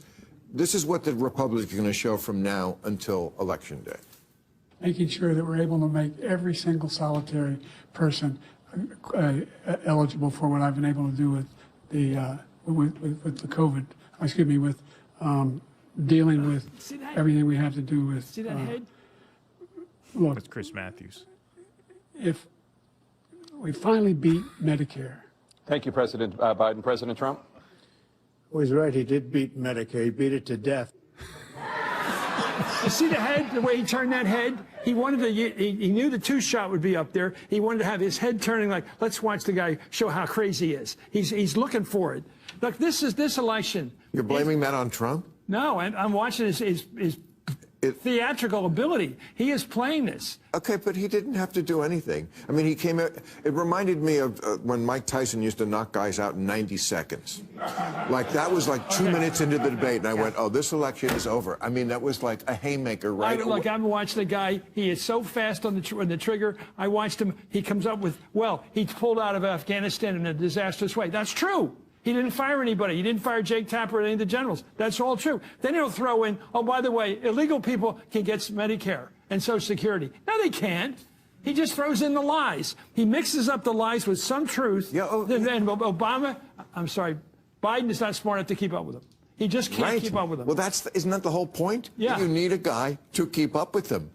That is the whole point. And as he predicts here, the election is over. That piece of video, and that's not all the video they have. They have a full hour. I mean, they have about an hour's worth of B-roll that they can clip in hundreds of ads across TV and media and even print with the wide eyes and the staring off into space. Yeah, Bill Maher sees it. And, you know, this guy is, I hesitate to even call Bill Maher a liberal given his Gaza takes and the fact that, you know, he basically seems to be a never Trump Republican at this point. But they're just as brainwashed as the Democrats. So he sees it. That morning after rally didn't cloud his judgment. He didn't fall for that. The election is over. Well, and the excuse, there's another meme that's going around. The definition of gish galloping. You see, Trump made up lies so fast, nobody could have kept up with them. Obama could have. Yeah. I promise you Obama could have. Yeah. Shit, George Bush in his prime, yeah, he was never an intellectual, but he would have thrown out a couple of wisecracks that would have shut it down. Fuck, right? In 2012, this guy's Joe got no Biden skills. In 2012, Joe Biden could have. You know, I watched a couple of moments because these were circulating. That Paul Ryan debate, he was very sharp. And he didn't even but, you know, I mean, he just was on top of everything, right? I mean, this is clearly not an example of Trump just outmatching him. You know, Matthews tries to create a little game theory there. Well, he was just moving too fast, and Trump was really playing and it. Trump he was really wasn't playing wasn't moving so fast. He just, the format, we predicted this could happen, that a format where Trump had to shut up would be the best thing for him. Of course. Because you let Biden speak. How's that going to go? Cutting off Biden would have been that's what happened last time. He wasn't that sharp in 2020. Yes, and forcing people to act statesmanlike, which is what the silencing of the mic was. So while one person was talking, they cut the other person's mic. Forcing people to act statesmanlike is a great way to make an unstatesmanlike person appear statesmanlike. Exactly. And what Matthews was saying, it reined in his worst instincts. Exactly. It reined in all of the worst instincts about Trump. He wasn't able to cut him off every 5 seconds the way he did the first debate in the last cycle, where he didn't even give Biden a chance to embarrass himself because Biden would start opening his mouth and within 2 seconds, Trump is jumping down his throat. This guy never heard of rope-a-dope. Yeah, right, exactly. No, in this format, this served Trump, much, much, much better than the first time. And the other thing, you know, when Chris Matthews says there, and he is right about this, Trump would play the split screen a lot because he'd look over at him. Sometimes he would even lean like this, like, you hear this guy, you know. He's a showman. He's a TV guy. He knows where the cameras are, right? He's very conscious of that. He's very conscious of appearance and optics and looks. I mean, that's why the guy still has blonde hair at 78 years old, you know? Trump was able to play the subtleties well, not make the kind of mistakes that Biden could catch him for. Like people who say Trump had a bad debate too. No, not really. He actually did very well considering what he was up against. Like, yeah, the reason why Trump could pepper in bullshit, like when Trump said, one of my favorite, like, everyone wanted Roe v. Wade overturned without exception. When Roe v. Wade was ruled, without exception, everyone wanted it overturned. But by the time he gets to that, you know, Biden may have said they didn't want it overturned, but he couldn't. Even when Biden remembered to call out something, he couldn't do it effectively. So Trump had a blank check. He could go as far as he wanted as long as he didn't cross the moderators, and we'll get to that later. He didn't say anything so outrageous that would prompt Jake Tapper to just have a visceral response with, no, that's not true. Like, he went just as far as to not cross the moderators and far enough to the point where he knew he could get away with it because Biden wasn't going to call him.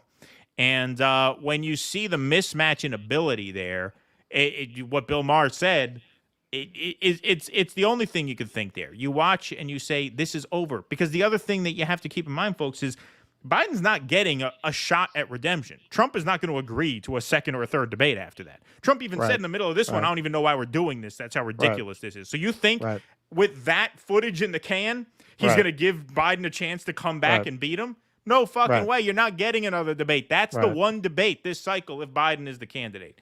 And so you never get a shot to make it close again. The convention, yeah, you'll get a point or two bump out of the convention and then it'll go away. That's what happens at conventions. You're not going to have a big moment down the stretch. So it's over. You have to swap them out. I don't think swapping them out is going to help you. You're almost certainly going to lose anyway, but this is a certain defeat. I mean, you'll take almost certain defeat over certain defeat anytime, will you not?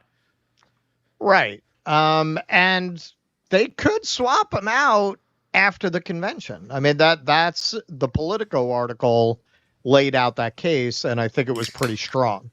That just to make sure nobody has any say, they'll wait until the convention is over, and then they'll swap them out so nobody can interfere with the choice.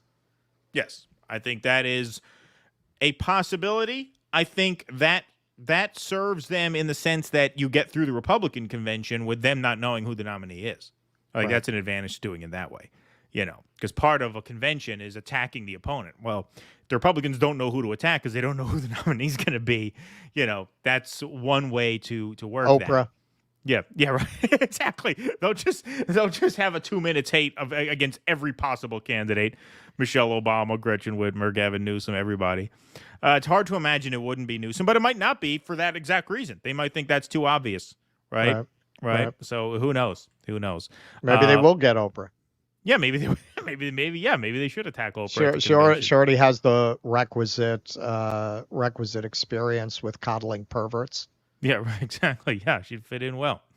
Back from the road, remember Hillary's ad about answering the phone at 3 a.m.? Joe doesn't. Yeah, that's true. Yeah, you're not going to get much of a response at 3 a.m. out of him. That's for sure.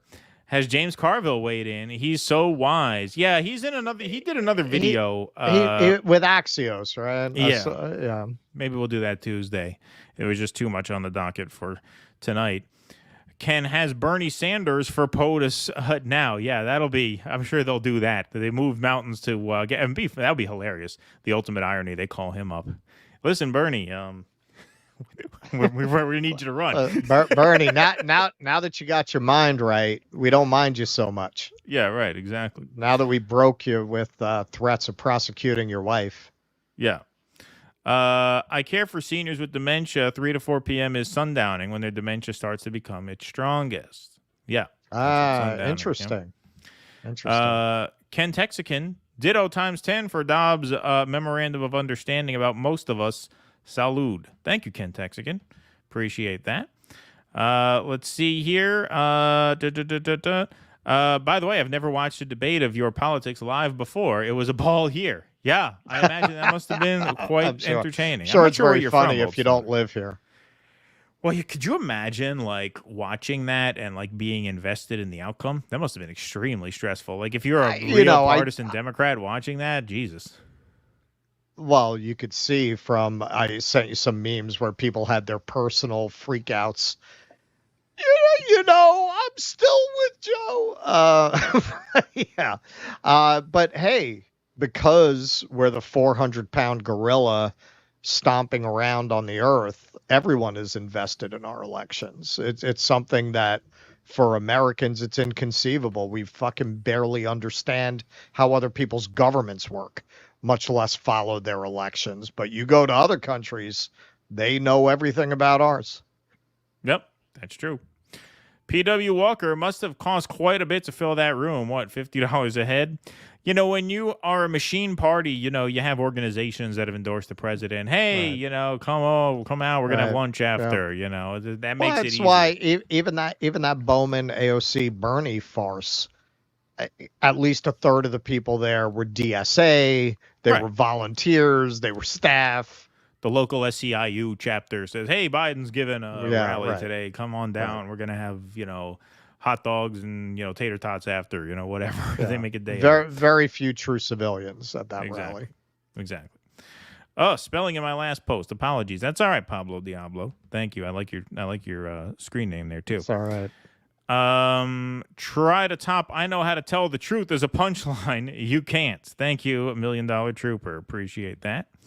The Dem cope smacks of the Weimar Republic, liberal bourgeoisie with their heads in the sand. Yes, exactly. You try to tell these people when they say we have to elect Biden to stop fascism, and you tell them the reason we are so close to fascism is because of people like Biden and Hillary Clinton and Nancy Pelosi, and because of people like you supporting them.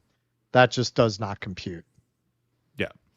Have Trump or Biden or Stein put forward a 5-year plan for the nation. No, that's too highbrow for this country. I don't know where you're from with your 5-year plans, but no, we take it 1 quarter you at think a time. this is baby. China? Yeah, right. Yeah, 1 quarter at a time here, baby. That's how we do it, right? It's all about those quarterly earnings. All about your numbers, right? Coffee's for closers only. All right, let's see here. Why isn't your media asking what this says to the rest of the world? Yeah, well, we gave a shit about like we care about the rest of the world. We are asking why are we connected to a system that produces senile presidents, not the political class, but us people. Well, these are the people. I mean, we've shown you who the people are, right? I mean, Gaza was mentioned for, I think, 90 seconds out of that debate, right? Ukraine really didn't even get much, right? Not a word about women swimming. Yeah, no, nothing about that either. Nothing about that either. Do you think Biden's debate prep was so disastrous they told him to act sick, weak, and feeble to get some kind of sympathy support? DNC is loco.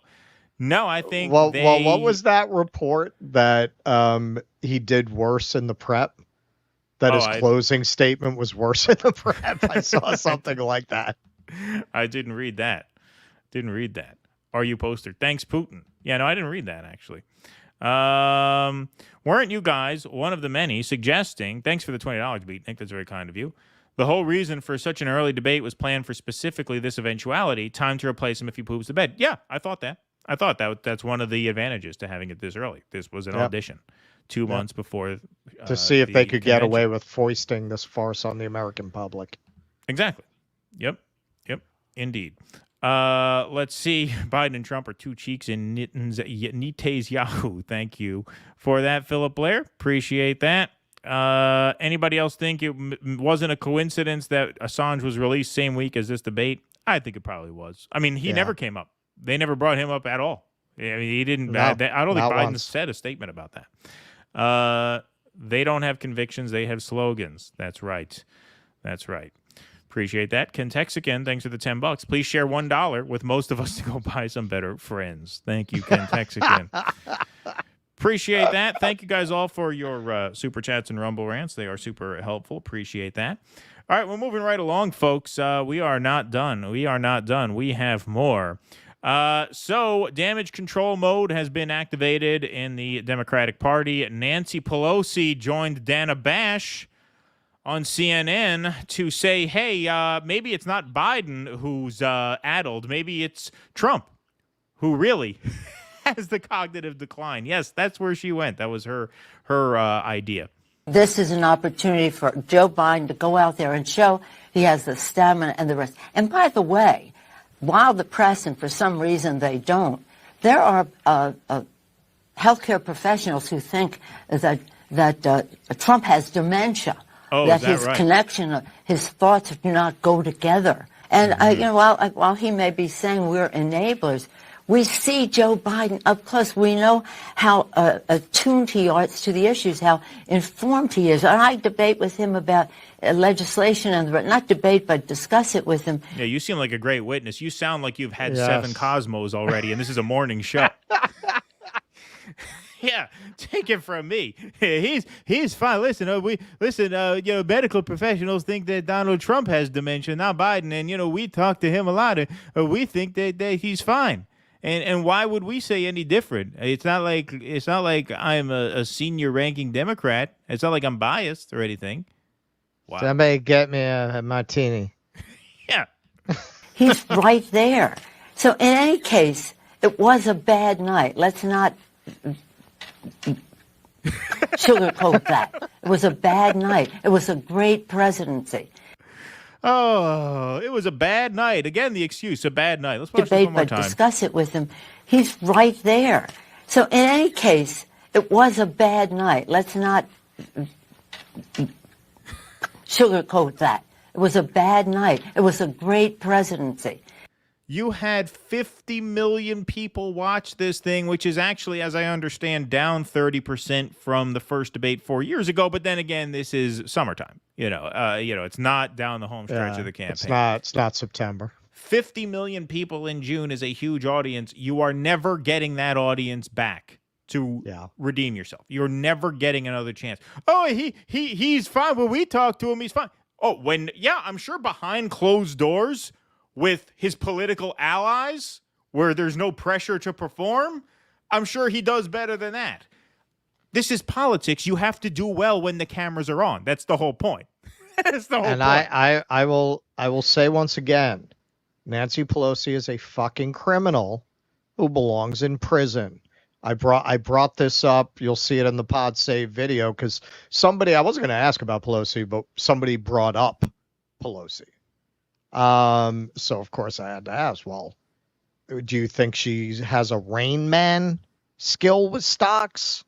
How does she outperform all the best money managers in the world? It's criminality in broad fucking daylight.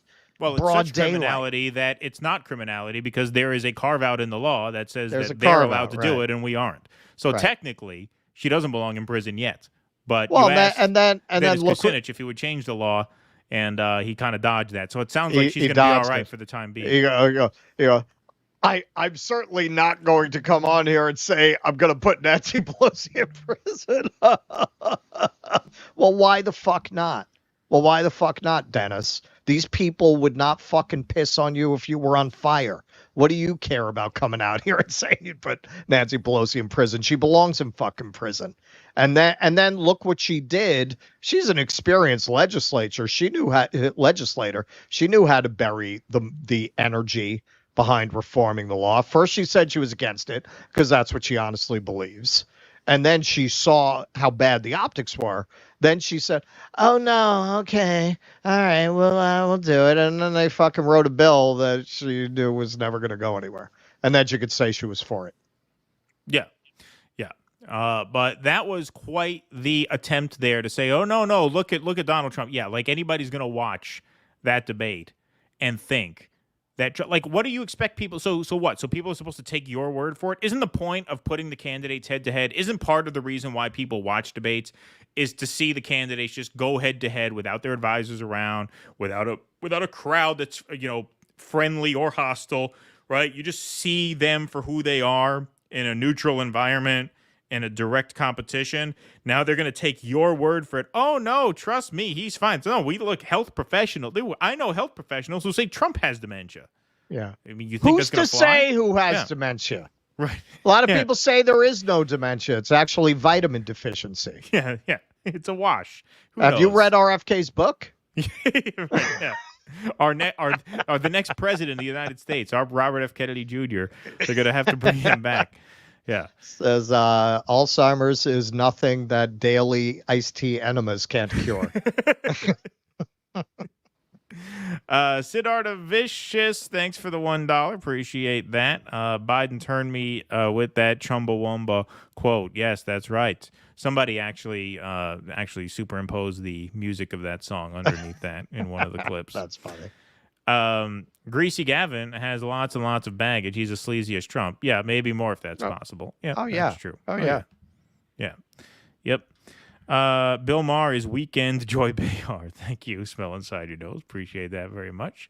Pablo Diablo, Chris Matthews with the head tilt analysis, like this is your takeaway. Well, he's trying to make it sound like Trump just had him outmatched. Trump is such a fox that anybody could have had a hard time keeping up. It wasn't wrong that Trump played the cameras. I mean, Trump is a showman. Trump knows how to play the cameras. Sure. But that wasn't what did Biden in. But he's very lucky in his enemies. Yes. Like what if Trump had ever had to go on stage with Obama? We're not fans of Obama, but skills. He would have taken Trump apart. Yeah.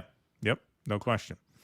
Trump's January 6th answer was brilliant, and Biden was waiting to pounce on his typical shit, but the small curve left Joe looking lost again. Well, that's true. I agree with that. And, that's another, talk about an Eric Cartman line. I mean, that's what Eric Cartman would say if he were asked about it. Nancy Pelosi took full responsibility for January 6th. You know, like it's obviously not true, but there is a kernel of truth there, which is that she is on camera now. Yeah. She is on camera saying we have a responsibility to call the National Guard, right? Now, that's different from her accepting responsibility for the event because it wasn't her rally. No. But Have you she seen the did video say- of her in the backseat of the car? Yes, yeah, exactly. Yeah. I mean, she said, I take responsibility because she did not bring in the help. For the Capitol being breached. Exactly. Right, because she didn't get security there in time. Right. So he's able to say, well, that means she takes responsibility for the whole thing, which is not exactly true, but it doesn't have to be exactly true. It's true enough to throw him off. Right. And that's good enough for a W. That's all that's all it's about on those nights, you know. And when you have a guy who's not equipped to call out that subtlety and pick apart where you're bullshitting, you could do it easily. You know, if you do that against a formidable opponent, you can't really get away with it. If you do it against a guy like that, who you're right, you're absolutely right. That curveball left Joe looking lost. He didn't know how to respond to that. He was not prepared for that, right? Let's see here. You guys called it on these diehard liberals, says Dr. Erkin. They'll vote for whoever the nominee is. Zombie Joe, Psycho Harris, Turd Sandwich, Ficus Tree, my dead chicken in the freezer. Yeah. Yes. I mean, if this doesn't show that, what would? What would? Exactly. What would? Like they are literally prepared to get behind somebody who clearly belongs in a nursing home. Yes. Yep. Not surprising. There are no contradictions. If there are no contradictions, nothing would change. Thank you. Brendan McNamara. Cthulhu. How do you say that name? 2024. Cthulhu. Cthulhu. Why settle for the old lesser of two evils? Vote for the eldest and greatest of all evils. That's what Russ's shirt says. For 2024 Ds, everything coming up, cirrhosis. Thank you. You guys should do the next debate with a live audience. There's not going to be a next debate. There's not going to be a next debate. That's it. That's the one debate. We are doing election night with a live audience, which I got to get on that tomorrow. Right. I got to get on booking a venue. Yes, we will be doing that. But, there's not going to be another debate for 4 years. 4 years till the next presidential general election debate. Bill Maher's a liberal like General Westmoreland was. Thank you. All right, let's move on here. Okay, this is a good one. This is Congressman Dan Goldman, who, you could look more like a fratty date rapist from the University of Miami if you tried, I suppose. But you would have to try. I mean, Jesus Christ, I'm covering my drink right now just watching this on video. He's got that tan and the pink shirt with the open button. Oh, man, what a guy, this guy. All right, so here he is. He's going to complain about the refs. So you notice how they all have different strategies, right? You have Pelosi saying, no, it's Trump. You have the New York Times trying to flatter Joe Biden out of the race. You have Bill Maher saying, it's over. We need somebody else. Dan Goldman, he's going to attack the refs. So here he is calling out Anderson Cooper about CNN's failure to fact-check Donald Trump. He is blatantly mischaracterizing the disaster that was his presidency, and that got a lot of attention and didn't get a lot of pushback. But let's have another debate where actually the moderators will push back on Donald Trump's lies. He intimidated your network, unfortunately, and there was no pushback. He was given free rein to just lie as much as he wants, and that's not helpful to the American public either. Hey, how about having another debate where your candidate pushes back on the opponent's lies? Isn't that would be the an structure? idea? Yeah. That would be an idea. Your candidate is not up to his job. So now you're putting the job of the candidate on the moderators. It's ridiculous. And, we talked about it earlier. That really started with that Mitt Romney debate, where I can't remember her name. It was Candy Crowley. Yes. Candy Crowley. I forget what the point was. I forget which thing Romney said that wasn't true. It was a major breach of the rules. Something about Benghazi, I think. Right, and now they expect moderators to play that role. That is not their job. That is the candidate's job. And because the media is so clearly partisan, any case that you could make for that being their job goes out the window, because if you open that door, they're only going to do it to Trump. They're not going to do it to Biden, not in real time. CNN, to their credit, did run a fact check on Biden. Would the moderators have done that to Biden?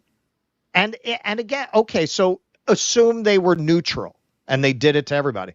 Do you really want a debate like that where the moderators are interjecting themselves that way? And especially when you're talking about politics, a lot of politics is subjective. Yes, numbers, there are certain things that are just unequivocally true, but there are a lot of things that are a matter of point of view. Do you really want moderators injecting themselves into a debate that way? What they did is how it should be. After Crowley did that, it opened the floodgates. Yes, you should go back to what they did. If your candidate can't handle the opponent, well, that's what the election process is for, to show the public your candidate is not qualified. Of course. Your candidate, this is once again, this is the party of democracy. This is the party that claims they are the gatekeepers of democracy. They want to protect democracy. Here the guy is blaming the refs for not taking his party's side. So in a healthy democracy, according to Dan Goldman, the moderators are supposed to play favorites and call out the lies of the opposing party. That duty does not fall to the candidate, according to Dan Goldman. That falls to the moderators. Is blatantly mischaracterizing the disaster that was his presidency, and that got a lot of attention and didn't get a lot of pushback. But let's have another debate. Didn't get a lot of pushback from Biden. Right. Like, your candidate was there, was he not? Right. Was he not? Well, I mean, this is why they call it the call the manager party. Right. It's the first thing they think of. Yeah. Call the manager. The manager did not do our candidate's job for him. Right. Yeah, how dare they? How dare they? What did you think was going to happen? And what if they did it fairly? Because CNN showed all the lies Biden told. What if they did it that way? You think that fucking doddering space cadet could have handled that? Right. He couldn't handle Trump. What if he were getting fact-checked by the moderators in real time? You think you have a disaster on your hands now? Yeah. He might have fainted. Yeah, right. Might not have made it. Might not have made it through. That's a good point. Like, what if they were to do it fairly? If they were to do it fairly, yeah, he might not have made it through. But, of course, Dan Goldman didn't want them to do it fairly. He wanted them to do it in one direction and not the other. Right. Yeah. He wanted them to act as agents for the Democratic Party, which, to be fair, he has every reason to expect that because that's what they generally do. Yes. Yes. And, once that happens too many times, like, let's say that did happen. Let's say they did fact check Trump. First of all, that would not have played the way he thinks it would have played. People would have sensed that this was biased and that this was a hit job. Because the would thing have played like hectoring one candidate. The lies that Trump told were lies that I think are kind of so obvious and trivial that people don't really care. Like when most people hear everyone without exception wanted Roe v. Wade overturned, most people know that's not true. I was on the phone with Gloria Steinem. And she said, please, Donald, you have to get this overturned. It's terrible. When they hear him say that shit, when they hear him say the Pelosi January 6th thing, when they hear them say that Roe v. Wade allows women to have abortions in the 9th month, I mean, most people just know that's not true. If it's so obvious that people know it's not true, then it doesn't really affect people. And this is something that the libs can't wrap their brain around. Like a lie so obvious. Like if I come out here on this show and I say that the sun revolves around the earth, what are you going to, that is outrageous. No, you're going to say, all right, well, there's either a fucking idiot or a fucking bullshitter. Obviously, that's not true. Is that a more insidious lie than a lie that says, I don't know, we're going to pursue a public option and then not? Like a lie that's plausible, a lie that's plausibly true is more insidious than a lie that's just obviously not true. And the lies that Trump tells are just so big and fat and obvious, it doesn't really affect anybody. Like it really doesn't. And the liberals don't understand that. They think, wow, what a whopper. Isn't this guy disqualified? Well, disqualified according to who? I mean, if people vote for him, people vote for him. That's democracy. That's populism, right? Right. So, just that kind of fretting and sort of trying to blame the refs afterwards. No, No, you need a candidate that's up to it. If you don't have a candidate that's up to it, that's on you. That's on you. And the fact that they have been telling people for, I mean, not just 1 year. They've been telling people this since 2019, right? And this rationalization, well, Biden beat Trump before. Yeah, he beat them when the candidates were locked in their houses and they didn't have to campaign. If you didn't have a pandemic and it was just mano a mano for the last cycle, there's no way Biden would have won. Biden was not equipped to beat Trump in a campaign. They were able to last hide time. him. Yeah, they were able to hide him. A campaign last time. Well, this is the running theme with the Democrats. I mean, building on the call the manager party, that's what they do with everything. They want to be able to contact tech companies to get them to take down your speech. They want to heavily regulate what people are allowed to say because they don't like what they say. They don't like the people are protesting Israel. So now they want to stop using, that's a story we might do during the week. They want to stop using the Gaza Health Ministry numbers. It's always call the manager. It's always call the manager. They fundamentally don't believe in democracy. They are a party with an inherently, at this point, they are a party with an inherently elitist perspective. And if you have an elitist perspective, you're always going to hate democratic processes because that's the hoi polloi. Those are the peasants. Those are the ignorant people. You need to leave it to a cadre of your betters to run things. It's that they are the party of Davos. Yes, absolutely. It's a me, Sarah P. I want whatever healthcare is keeping this hag and Biden alive, for fuck's sake. Pardon me. Seriously. Seriously. It's good. They should give some of that to Jack Nicholson so he can make one more movie. Exactly, yeah. Tweaker Joe 2024, Make America Thwacked Again. Thank you, Eric Cuso. Appreciate that. The Nancy Pelosi autopilot stock tracker works if you got the money. Yes, it does.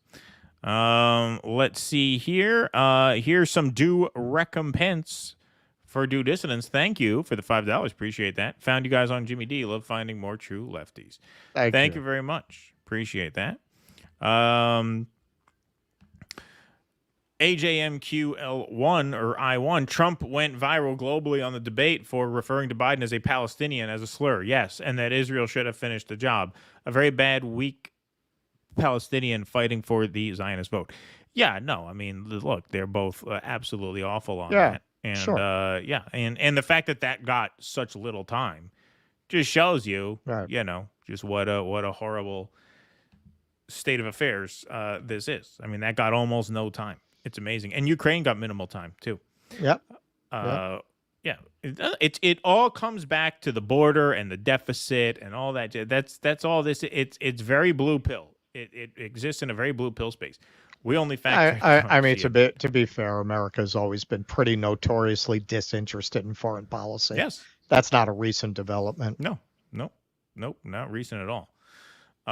It's been that way for a very long time, but especially now that inflation is so present in people's lives and that the border is just so mismanaged. It's even more so now. Like, that seems to be the only thing that most people care about. Right. Joe Biden's struggle for 40% job approval not only puts him in position to not win re-election, it works against the D's even if they replaced Biden. Yes, absolutely. Right. Absolutely. And the longer you go, the harder it is for the replacement, if there is one, to win, because they're coming into already a poison cycle. I mean, if they do replace him after the convention, what, you got 3 months? 2 months. A little over 2 to throw together a campaign. Yeah, a little over 2. Blue genocide or red genocide, still a genocide, absolutely. And, you know, on that other question of, like, that would be the argument to not swap him out late, but to do it early, not just because you need time to get a campaign, but, like, any money spent on advertising before he drops out is kind of sunken, unless it's negative ads against Trump. Like, you know, you're going to waste a lot of money between now and then if you wait that long. So that's an argument for doing it quicker. I still say do 2 minutes to midnight at 23:58. Yeah, that's not a bad idea, but it's a little close to 25:25. That's the thing. Yeah, 25:25. You're going to have one in between 1999 and 25:25. Yeah. No, hey, knock on wood and thank all the gods that be. we're kind of in the market for something above 25-25. Yeah. So I maybe can't to think of a 3,000. song that would, I mean, except for that song, because that song keeps going. In the year 55, 55. You could just keep using that one. That's true. Cheers to Weiskamp and Cosmos. Thank you, Ken Texican. Appreciate that. Roger Waters on RFK Jr. The worms ate into his brain. Thank you, Dwayne Vogel. They sure did. Baruska says turmeric is a godsend for dementia, Alzheimer's, Lewy body diseases. India's numbers are near nil. That's interesting. You know, it's That is funny. a powerful It's herb. funny you say that, man. I'm taking that in the morning now, but for joints. Well, it's anti-inflammatory. That's why it Right. helps with joints. Yeah. Right. It's a very good anti-inflammatory. Alrighty. Let's move on here. We got two more segments to go. I told you tonight was going to be a little bit of an epic. All right, so now let's go for some reality here, folks. A little bit of reality has sunk in with some people. So here's Jamie Raskin reporting on MSNBC that there are conversations at the DNC about how to move forward here after this debate debacle. There was a big problem with Joe Biden's debate performance, and there's also just a tremendous reservoir of affection and love for Joe Biden in our party. And so this makes it a difficult situation for everybody, but there are very honest and serious and rigorous conversations taking place at every level of our party because it is a political party and we have differences of point of view. I mean, if you compare that to the non-existent dialogue and conversation that took place in the Republican Party after Donald Trump's criminal conviction on 34 counts, it's remarkable. Yeah, no, you guys are in much better shape than they are, for sure. Thank God. Thank God. But to sort of corroborate what he's saying a bit here, it's a mess. Biden turns to family on his path forward after his disastrous debate. Democratic leaders have stood by the president as he faces questions about his ability to defeat Trump in November, but privately, many are expressing concern. President Joe Biden is expected to discuss the future of his reelection campaign with family at Camp David on Sunday, following a nationally televised debate Thursday that left many fellow Democrats worried about his ability to beat former President Donald Trump in November, according to 5 people familiar with the matter. Biden's trip was planned before Thursday's debate. He and First Lady Jill Biden are scheduled to join their children and grandchildren there late Saturday. So far, the party's top leaders have offered public support for Biden, including tweets posted by former Presidents Barack Obama and Bill Clinton. Senior congressional Democrats, including Hakeem Jeffries of New York, Jim Clyburn of South Carolina, and Nancy Pelosi of California, have privately expressed concerns about his viability, said 2 sources apprised of those discussions, even as they all publicly back the president. That's a lot of brass swinging around saying we don't know if he can do it. Those are very, very, I mean, I can't think of 5 more senior people in the party. Obama, Bill Clinton, Hakeem Jeffries, James Clyburn, Nancy Pelosi. Those are the top 5. I mean, who in the party carries more weight than them? One Democratic House member who believes Biden should drop out of the race. Epstein, but he's dead now. Yeah, right, exactly. But has yet to call for that publicly, told NBC that 3 colleagues expressed the same sentiment to him during votes on the House floor Friday. House leaders have not wavered publicly, and their aides denied that they are expressing doubts behind closed doors. Speaker Pelosi has full confidence in President Biden and looks forward to attending his inauguration on January 20th, 2025, Ian Krager, a spokesperson for the former House Speaker, said.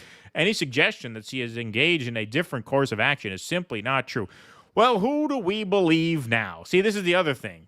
Now you're going to try and spin it like these reports are false. You guys were just exposed as being abject fucking liars. That debate not only exposed Joe Biden, it exposed everyone around Joe Biden, including in the media, including his Democratic allies in the House and the Senate, his cabinet members, his press team, everybody. So now when something like this comes, well, who do you believe?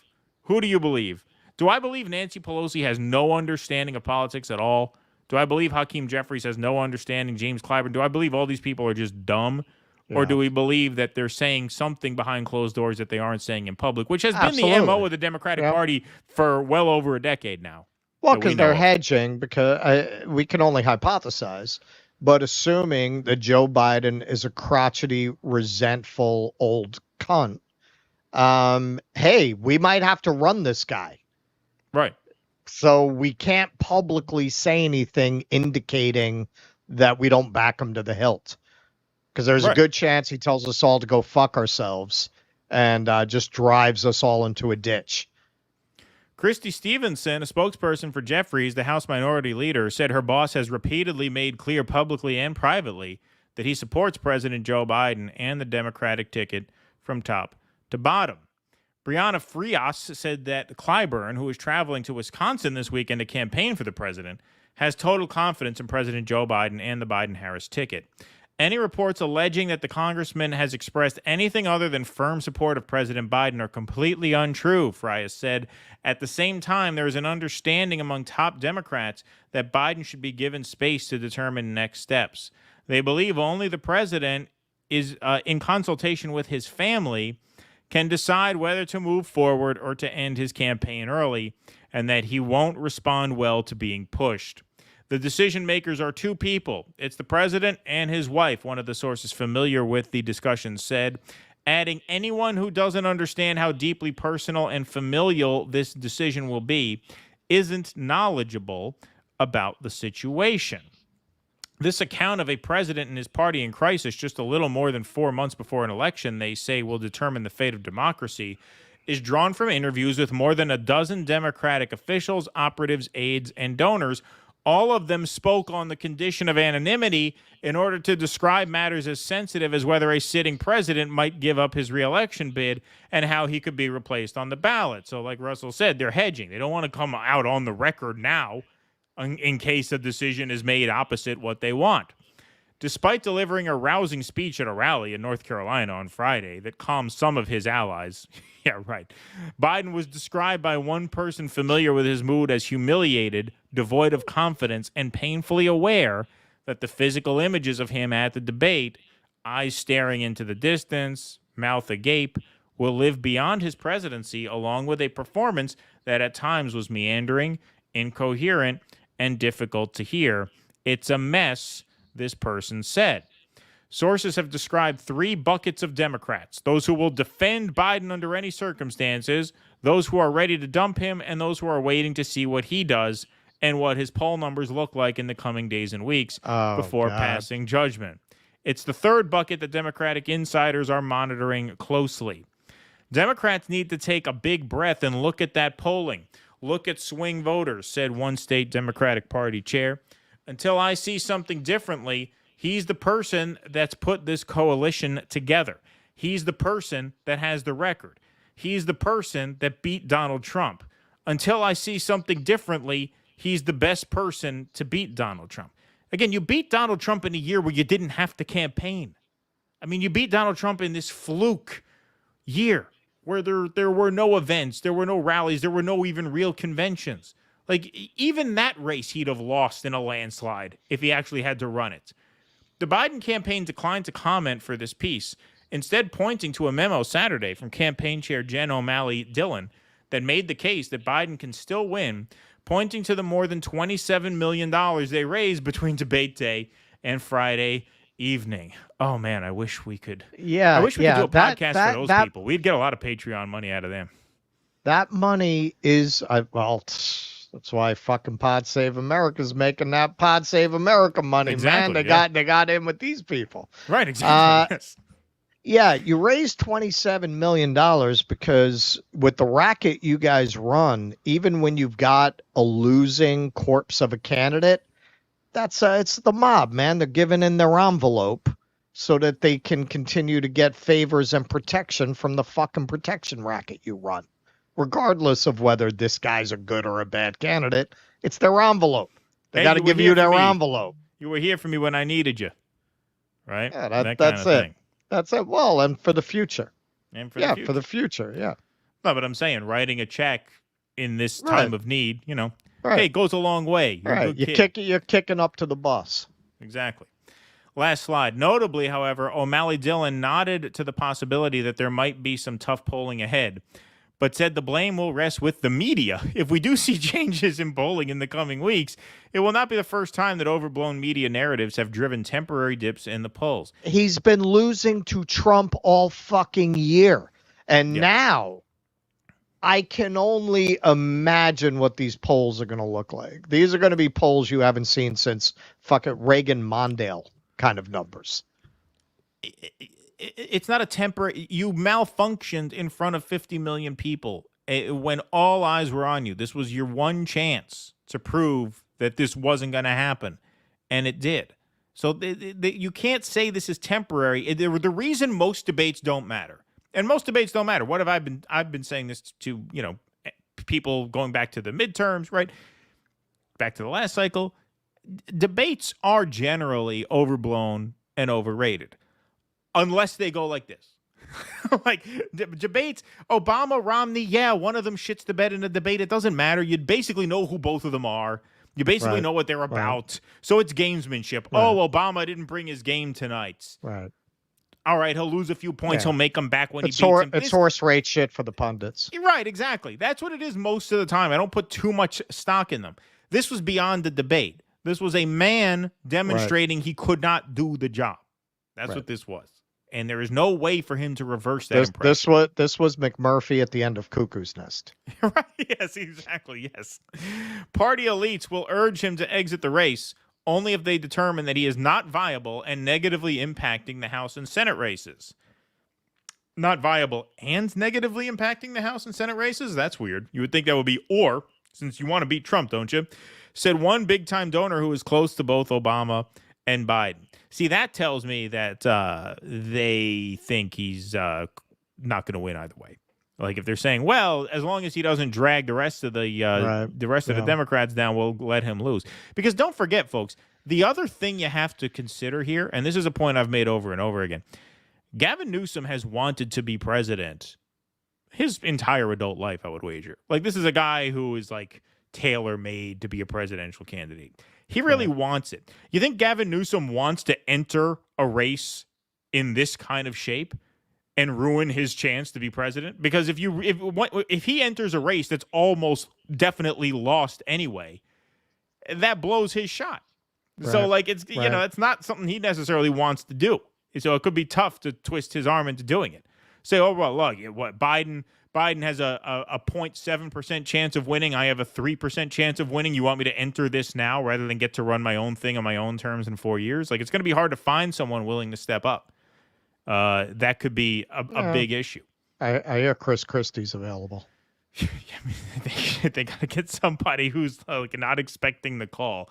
Be all right, fuck it, I'll do it. According to a senior Democratic official, the party leadership would have Eric Adams needs to pardon himself. Hey, there you pretty go. Soon. I like that idea, Eric. That would be great. Now you talk about a funny race, Eric Adams versus Donald Trump. That would be amazing. According to a senior Democratic official, the party leadership would have much more control over choosing a replacement if Biden were to drop out after receiving the nomination than if he did so beforehand. Once a candidate is officially nominated, there is a process for the DNC members to choose a successor. Biden is the dominant force at the DNC, and his preference for a successor would surely carry sway. So what they're saying is we might wait until after the convention so that not even the delegates control it. Forget about the people. The people, that you're way bottom of the food chain. This is the party of democracy, folks. I have to keep insisting that because otherwise you will forget it. Forget about them. Even the delegates, that's too much democracy. No, we want the DNC officials to just pick it. Right. And with the super delegates, hey, those people are aristocrats. They don't necessarily have control over them. Among the super delegates, you're going to have your Bill Gates types. You're going to have your Al Frankens. Some of them like Kamala. Some of them like Gavin. They don't want all that mess. Right. Just wait until after the convention, handpick the successor. Yep. The DNC does it completely in-house. Even the delegates won't have a say. You talk about the party of democracy. Not even the delegates. Forget about the people. They're going to box the delegates out according to this guy. Yep. Now, the downside of doing that is that it might be too late, right? It might be too late by that. That's too much fundraising money burnt. What an absolute epic shit show they have They created brought it for on themselves, and Yeah. so did every dumb fuck who ran around cheering on Biden's State of the Union as if because he didn't wet his pants, it was the St. Crispin's Day speech. Right. Yes. Yeah, exactly. Exactly. It's just a mess of their own making. It really is. Every time I see Pelosi, I think of that disembodied stretch out face in the movie Brazil. I wish I could attach that. Yes, Yeah, I know she what you're definitely talking about. bears a resemblance. Yes. The D.C. part of Washington, D.C. stands for Decrepit Crooks. Thanks, Boston Bob. Appreciate the $5. Thanks, Scorpionic Sag. Since the plan to switch Biden for someone else is more House of Cards than West Wing, I nominate Kevin Spacey to run for president. Yeah, that'd be a good one. See, he's the guy who has nothing to lose. There's a guy who might just do it. I'm an optimist. Your next sound drop should be Jenny 8675309. I mean, that's, nobody does those numbers. Yeah, that is a tough one. That is a real tough one. Agitas, I had hoped to pitch for 2468 Motorway by TRB, but didn't get in soon enough. So how about 3579 from the same tune? Something to aim for. By the way, you can use Year 3000 by Jonas Brothers. Yeah, I thought of like something with 3000. I didn't think of that song, but 3000 might be something. Although what do we got now? 3563 in the YouTube chat. 3123 on Rumble. Look at that crowd over on Rumble. Hit that follow button wherever you are on Rumble. Hit that subscribe button here on YouTube. Thank you all very much for being here. We still got one more segment. We're going to take some more super chats first here. David Santucci, thanks for the $20. So Dems are questioning if Biden's qualified to run for president, but if it's okay for him to be president. Yeah, that's the other thing. I mean, this begs a 25th Amendment concern, right? I mean, does it not? I mean, at what point do you not ask that question? Hey, if there's all this concern about viability in terms of his candidacy, what about his presidency, since he is the sitting president? Brought to you from the people who care about the country, folks. Right. Yes, exactly. Right. Some MXAM moms think abortions are done at birth in America. I'm not saying that doesn't happen, but Roe v. Wade does not guarantee that. That's what I'm saying. Mr. Keep Mom Safe, Kamala now, 25th Amendment. There you go. Have her run as an incumbent. I mean, that's another plan. That would be something. Did you notice that Nancy said it was a bad night? It was a great presidency. She knows it's over. Yeah, they're dumb. I mean, come on. Deltron 3030, a visionary hip-hop album for your next number tier. Even have a song about unleashing a virus to reduce society to papyrus. Interesting. Thank you, Berserk. Appreciate that. Has anyone called out Trump for being unclear on Ukraine? The anti-woke crowd refuses to demand clarity on Ukraine. They lost any anti-war cred. Yeah, they're full of garbage. Absolutely. And no, look. Those guys work for the State Department. Yeah, I mean... after the douchebag dialogues, I'm convinced they're all working for the State Department. There is no other way to explain that not one of them has a divergent view on foreign policy from what Jake Sullivan would tell you to say. Not one. Yeah, of the whole crowd. Over 2 days. 68-year-old and still very much enjoying your podcast. Thank you, Alina. Appreciate that very much. Thank you. Appreciate you. I agree. This Joe is the best Joe ever. Now that he can no longer talk, he answered all the questions. And no one knows what he said. Perfect. Yes. Thank you. At least he can't incarcerate anyone. That's true. That is true. That is a plus. Here we go. DC Capitol Police Chief say Pelosi and McConnell, final say on Capitol building security, refused multiple requests to station National Guard at the Capitol prior to January 6th, so Pelosi does bear responsibility. Yeah, no, I'm not saying. She said she bears some responsibility. It's a little Cartman-like to say she takes total responsibility because that implies, it was her thing. Which, look, there were feds in the crowd. That goes above her. So I'm not saying that, that is what it appeared to be. I'm just saying that is an example of a statement that Trump made that has a kernel of truth in it with a cushion of rhetorical bullshit that, a candidate other than Joe Biden may have been equipped to counter, but he wasn't. All right. It would be so funny to see Hillary or Big Mike step up to the plate. I hear another train coming. Yeah, they're not like it's gonna be. If it's gonna be anyone else, I would say Newsom, Whitmer would be the surprise. I don't see them bringing Hillary out of retirement for this, and I don't think she's. I mean, that's really from the frying pan into the fire. Yeah, exactly. Big salute to you guys. Keep up the good fight. Thank you, Zach, the Celtics guy. Appreciate that. Keep Biden. Let's see the electoral map unfold. Yeah, there you go. That'll be a fun one. 2,000 light years from home, the Rolling Stones. Well, we have 1999. We're already there. That one. Already there. All right, we got one more segment to do on the night, and then we are going to Rumble for our Q&A. Thank you guys very much for sticking around and being here. So, friends of show, Pod Save America, are on a live tour right now. And we're going to show you guys just a brief snippet of their post-debate show in Boston, which was the 2 days after, their show in New York, which was the day before the debate, which Russell actually went to and interviewed fans outside. Didn't go in, but I did not go to outside. the show. No, he did not go to the show. That is, there are limits to what I will do for journalism. I could not sit through a Pod Save America show. That's no. right. Ugh. So here is a brief snippet of what the inside of a Pod Save America live show looks like. This was in Boston after the debate where they had Mehdi Hassan sit in. I don't think we hear from him much, if at all, in this clip. But here's John Favreau, former Obama speechwriter, making the case that they have to get rid of Joe Biden. Challenge in this race, the biggest challenge in this race has been to capture people's attention in a very fractured media environment. There are now no more opportunities. Because the one opportunity, when 50 million Americans tuned in, Joe Biden did not show up. The party does not have a problem with Democrats, it has a problem with Joe Biden. That's what people are trying to tell us right now. And not exactly true. A convention would be, look, a convention is risky. It is definitely risky. We could end up with a candidate, like Dan said, who then goes through the ringer over the next couple months, and we'll all sit there and be like, oh, this was worse. This was worse than Joe Biden. But this is democracy, right?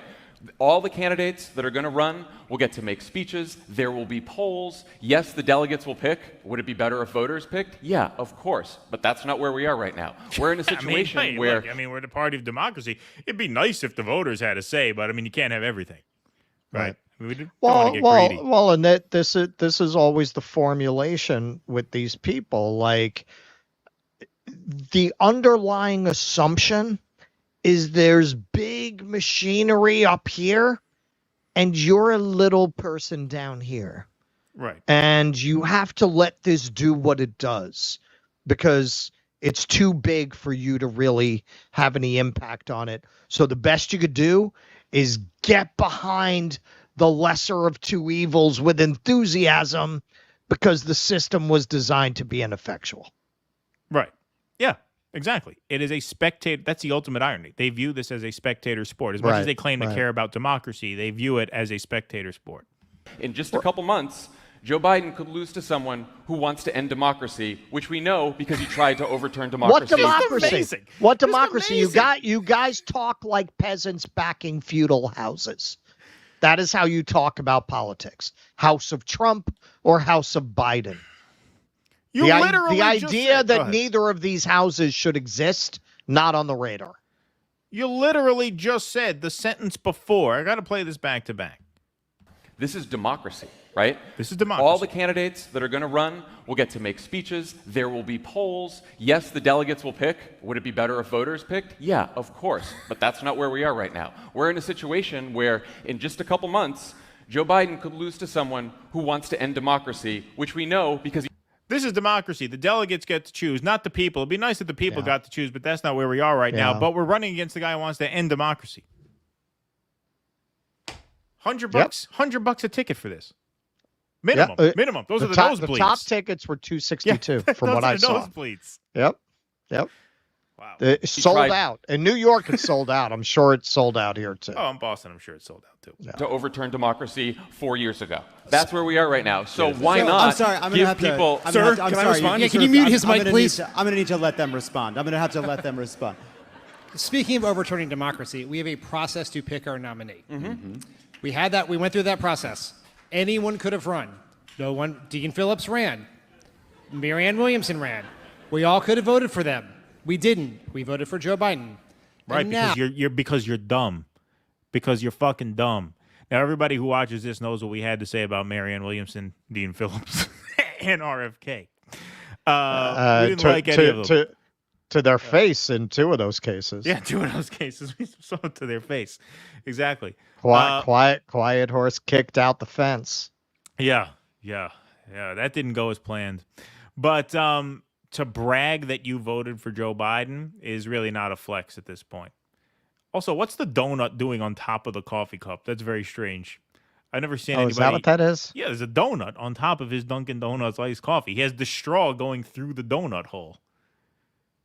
That's just bad bizarre. parenting. Yeah, that's weird. That's actually very distracting. Lost my train of thought because of that donut. But yeah, I mean, to brag that you chose Joe, like that, this is the problem. This is the problem, is that you box out all the serious candidates. You tell them, don't even bother. So the only people who do run are the unserious candidates. Then you mock the unserious candidates and act like this was a totally on the up and up process. Yeah, we had a primary. We all voted for Joe Biden. And don't you feel great about that now, you fucking idiot? Yeah. That's it. These are people, and their audience, as you will see, are people who are comfortable having their conversation proscribed within this very narrow bandwidth. It's very much what Noam Chomsky so well described, going all the way back to manufacturing consent. They establish the acceptable range of opinion so that no one will go outside of it. And that's it. This is as far left as acceptable opinion among establishment leadership goes. And that is why when you look at people who are attracted to this, they're all people who always did what they were told as children. They're exactly those kind of very conformist people who never caused any trouble in school. Teacher always pat them on the head, because this very authoritarian language appeals to people who think that way, who think they don't have agency and their job is to please people in charge. Exactly. So Russell caught up with some of the Pod Save America audience outside of their Brooklyn live show. And we're going to play this video now. Russell, you got to load this in, right? You got to go grab Oh, right. it. Yeah, because this is the new version that was put together.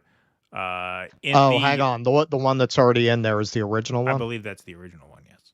All right, so take that out. Yep. All right. Well, You want to take some chats while I do that? All right. Yeah, I'll take some chats and just let me know. Hang on. Did I put that in? You put the original one in, yeah. Oh, okay. Yeah. Yep. Yeah, all right. So that's gone. All right. Let me know when it's ready.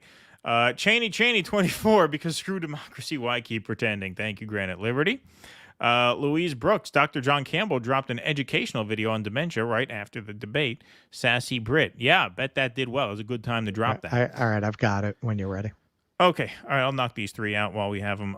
Brought to you from the party who let Citibank fill Obama's cabinet. That's correct. Literally. Enjoying the soothing commentary to distract me from incessant fireworks. Are they doing fireworks now? It's a week early. It's a week early for fireworks. Started to watch you guys a couple weeks ago, says Luis. Thank you for the $4.99. Loving the commentary and your takes. Also funny, too. Well, thank you. Appreciate the compliment, my friend. All righty. We are ready when you are. Okay, so let me just load it in. Okay, so a couple of words here.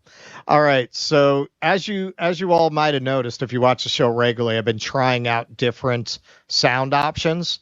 Now, I gotta say, the thing that works the best, and now because people were pretty patient about being interviewed, I kind of wish I used them. I have magnet mics that you put on people's collars. They're basically lavalier mics. The sound on those are great.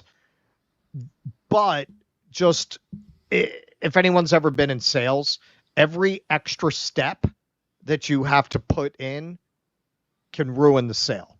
right? You want them saying yes to be as simple as possible. It's the same thing with randomly interviewing strangers on the street. Hey, can I put this clip-on thing on you? You don't want to have to do that. So I experimented with this, and I mean, it works, but it's not great. It took me a while to figure out not to hold it too close.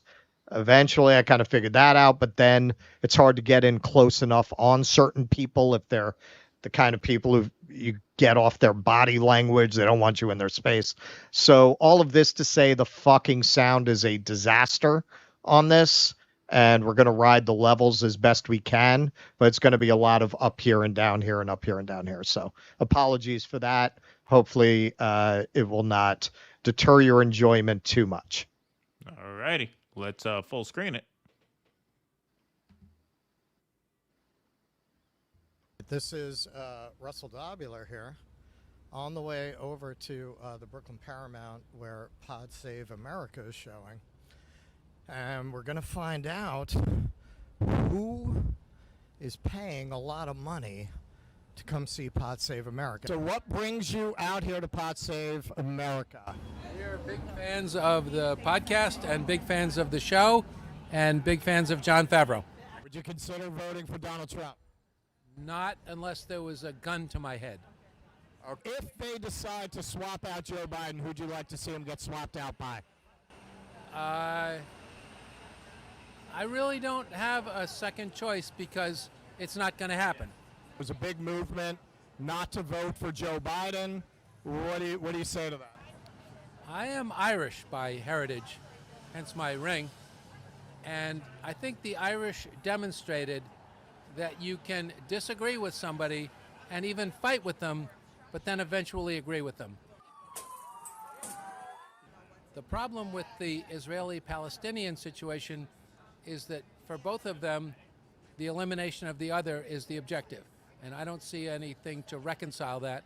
And I don't really understand how anyone can protest on either side.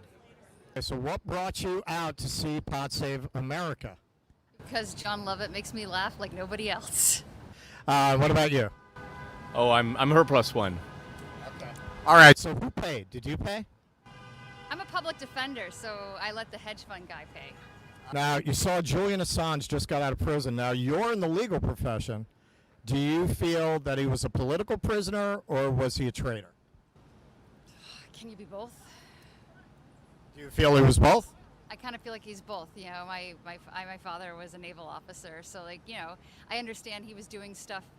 He was both. He was a political prisoner, and he could be a traitor and also be doing things for the common good. You know, with your definition of treason.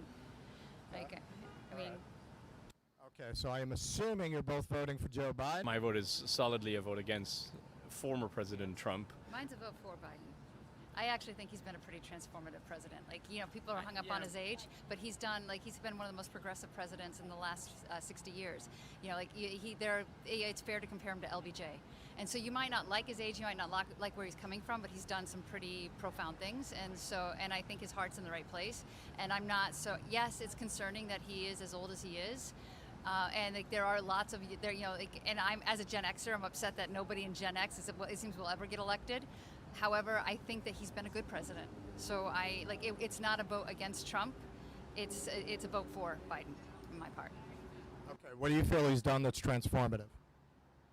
I mean, like, you know, the stuff that he's like all this, you know, the infrastructure package that he passed, which, you know, Trump like ran on, which Trump couldn't get passed. He's, you know, and just the work he's tried to do. We got vis-a-vis student loans and things that, you know, he's passed a lot of blanket legislation that's done a lot of good things for people and has put money, you know, environmental legislation. He's thinking about things and he listens to people. He was in Congress long enough to listen to what people have to say, to understand where he doesn't have expertise, and to ask people what their input is.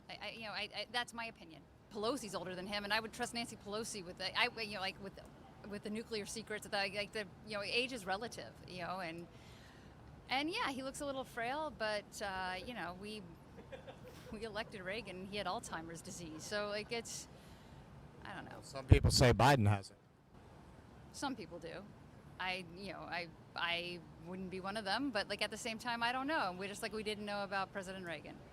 So you mentioned Nancy Pelosi. You know, Nancy Pelosi outperforms all the best money managers in the world every year. Do you think that's insider trading, or do you think she's got a Rain Man gift for stocks? Sure, there's some insider information, but anybody who's in a position of power is privy to information. Yeah. Okay. It's only insider information, insider trading if you get caught. What brought you here? I'm just really, I don't know, entertained and informed by the team's opinions from the old Obama administration. I think they're well spoken, and I think it's informative. Are you going to be voting for Biden in November? Yeah, yes I will. Do you have any concerns about his age? Not really. I mean, he's old, but if you look at it globally, I think there's a lot of elderly leadership. I mean, would I prefer someone younger? Yeah, but given the alternatives, being a very mean grandpa and a more kind of competent state fellow with, concerns of the American people at heart, I would go for Biden. Okay. What policies has Biden enacted that you've really liked? Well, I think the IRA. I think that's really important. I think it's the biggest investment in climate change. It could have been bigger, but then again, you're navigating with the Senate, and it's not like you have 60 progressive Democrats. You have, at one point, like 51 with Joe Manchin. So I think it's challenging to get policy across when you're working within the limitations. And it's a white tent. Not everybody is of that same opinion, so there's going to be divergent opinions, some more progressive, some more central. So I think the IRA would be, by and large, what I would be for. Otherwise, I think just his appointments, like with Department of Interior, with the first, indigenous person leading, the Department of Interior, I think that's important. When poll after poll, Donald Trump is winning. Why do you think that is? I mean, I think there's just kind of a collective amnesia of how bad the Trump years were. And I think it's just difficult to come across in a fragmented, political environment. I mean, I think media in general is kind of like center-right leaning. So it's difficult to come across a fractured media environment. There are a lot of voters, particularly in Michigan, which has a large Muslim population, that are refusing to vote for Joe Biden. What would you say to them to persuade them to vote for Biden? It's not, if they think it's really going to be better under Trump, if he's going to help the Middle East, they're misinformed. It's a tricky situation. I understand why they're upset, but in the long term, I don't think Trump is going to make it any better. He's going to basically let, the, I don't want to say wackos, but the wackos in the Middle East run amok.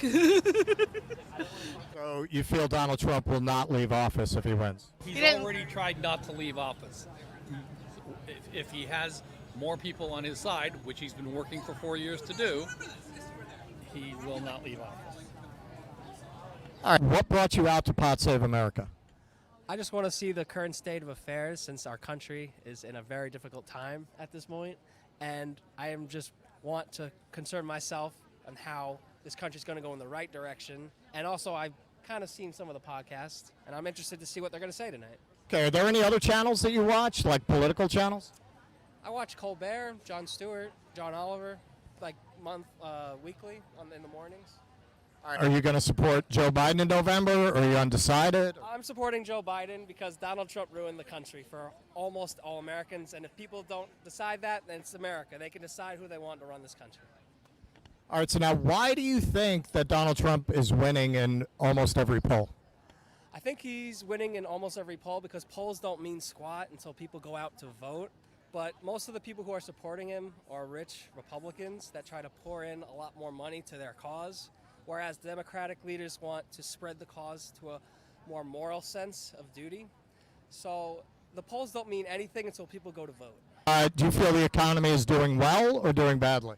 I feel the economy's doing well in my profession. I can understand why other people may not think that, but if people... Can I ask your profession?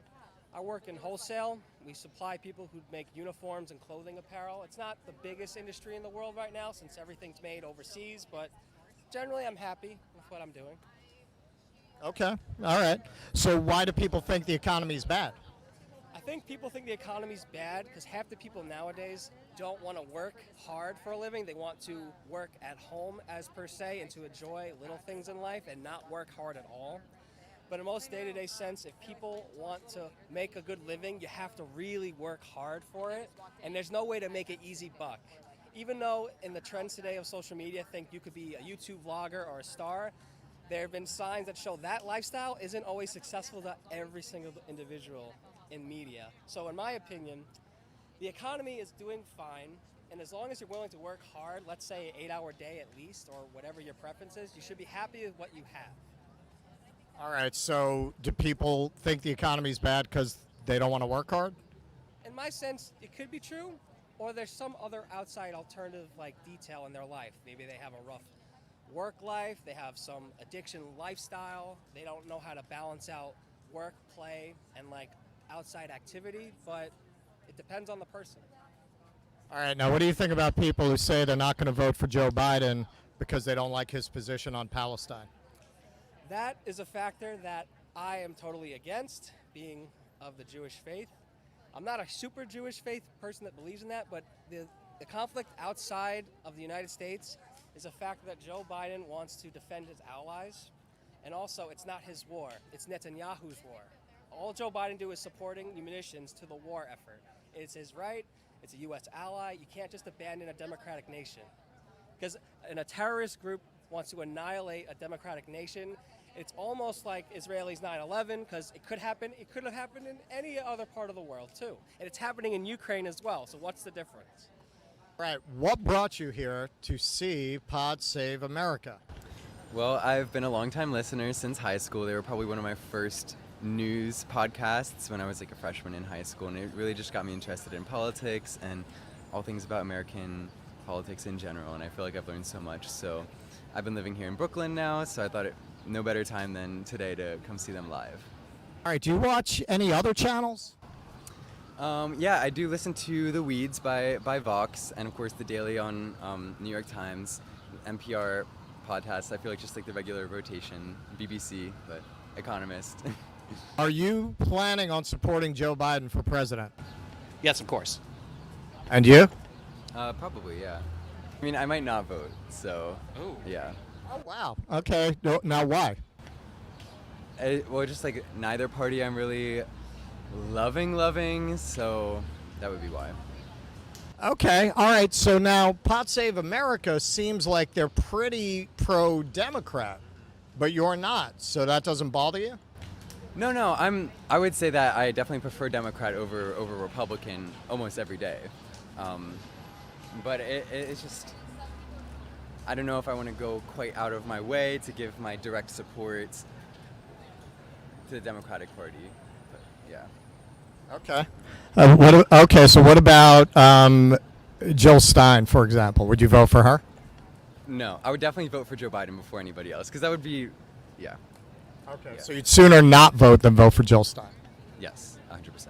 I'm highly supportive of Biden. I think the press gives him a really bad rap. I think he's got a lot more accomplishments, and if people knew his record a little bit better and all the things that he's accomplished, he would have much higher approval ratings right now.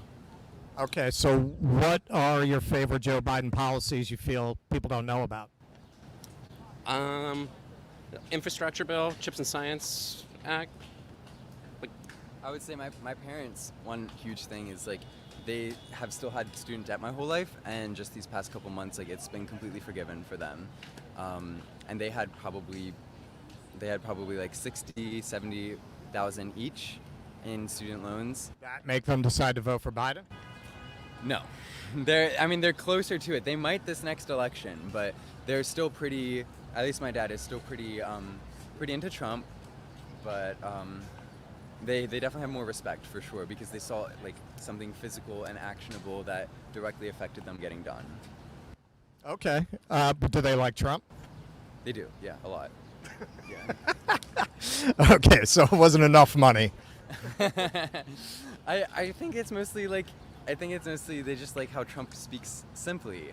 You know, he doesn't seem like he's hiding anything like other politicians. So even though like there's not something physical maybe that they can point to that Trump has done for them, other than during his administration, like yes, gas prices were lower, things were cheaper, but maybe that doesn't have anything to do with Trump specifically. Like maybe it has things to do with the war in Russia, with COVID, like larger things that was outside of like just the president's control. But they still think that they will support him. Yeah. All right, now a lot of young people your age, I'm assuming you guys are young, you look pretty young, are very angry at Joe Biden about his Gaza policy. And some are saying they won't vote for him under any circumstances because of it. What do you think about that? I think that's valid. Yeah. Okay. And what about you? I mean, I think there's only so much within his control. Like, you know, he's not in charge of Israel. So he's kind of in a lose-lose situation. It's just the terrorist attack was really bad timing when he was already struggling with popularity. All right, so who is your favorite journalist? I don't know, I really like Jake Tapper. Julian Assange just got out. Do you feel that he was a political prisoner or was he a traitor to the country?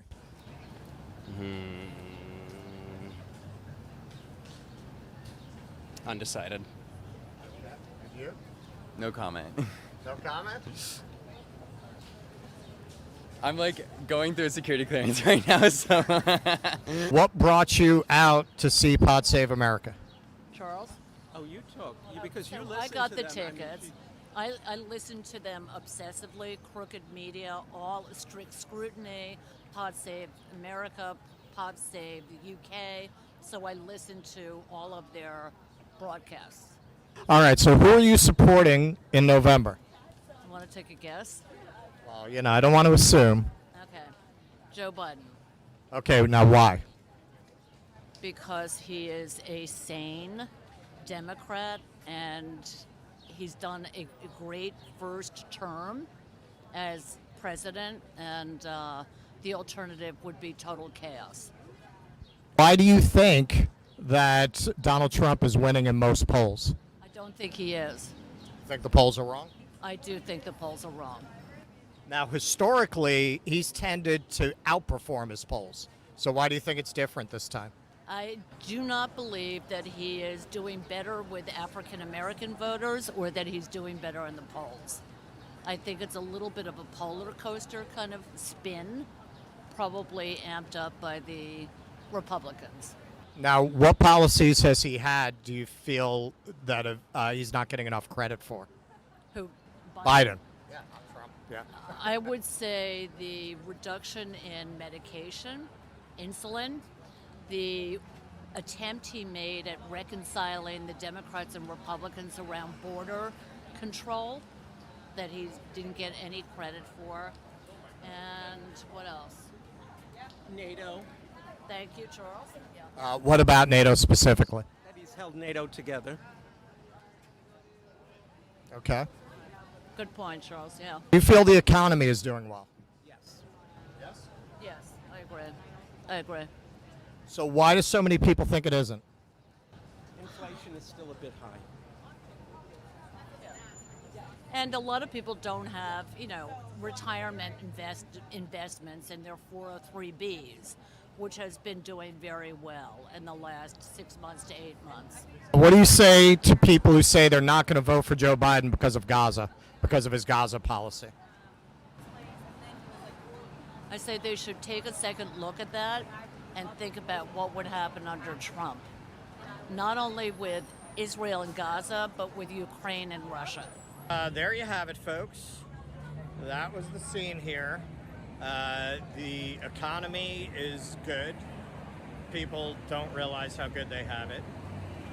Joe Biden is doing a great job, and he's not getting enough credit.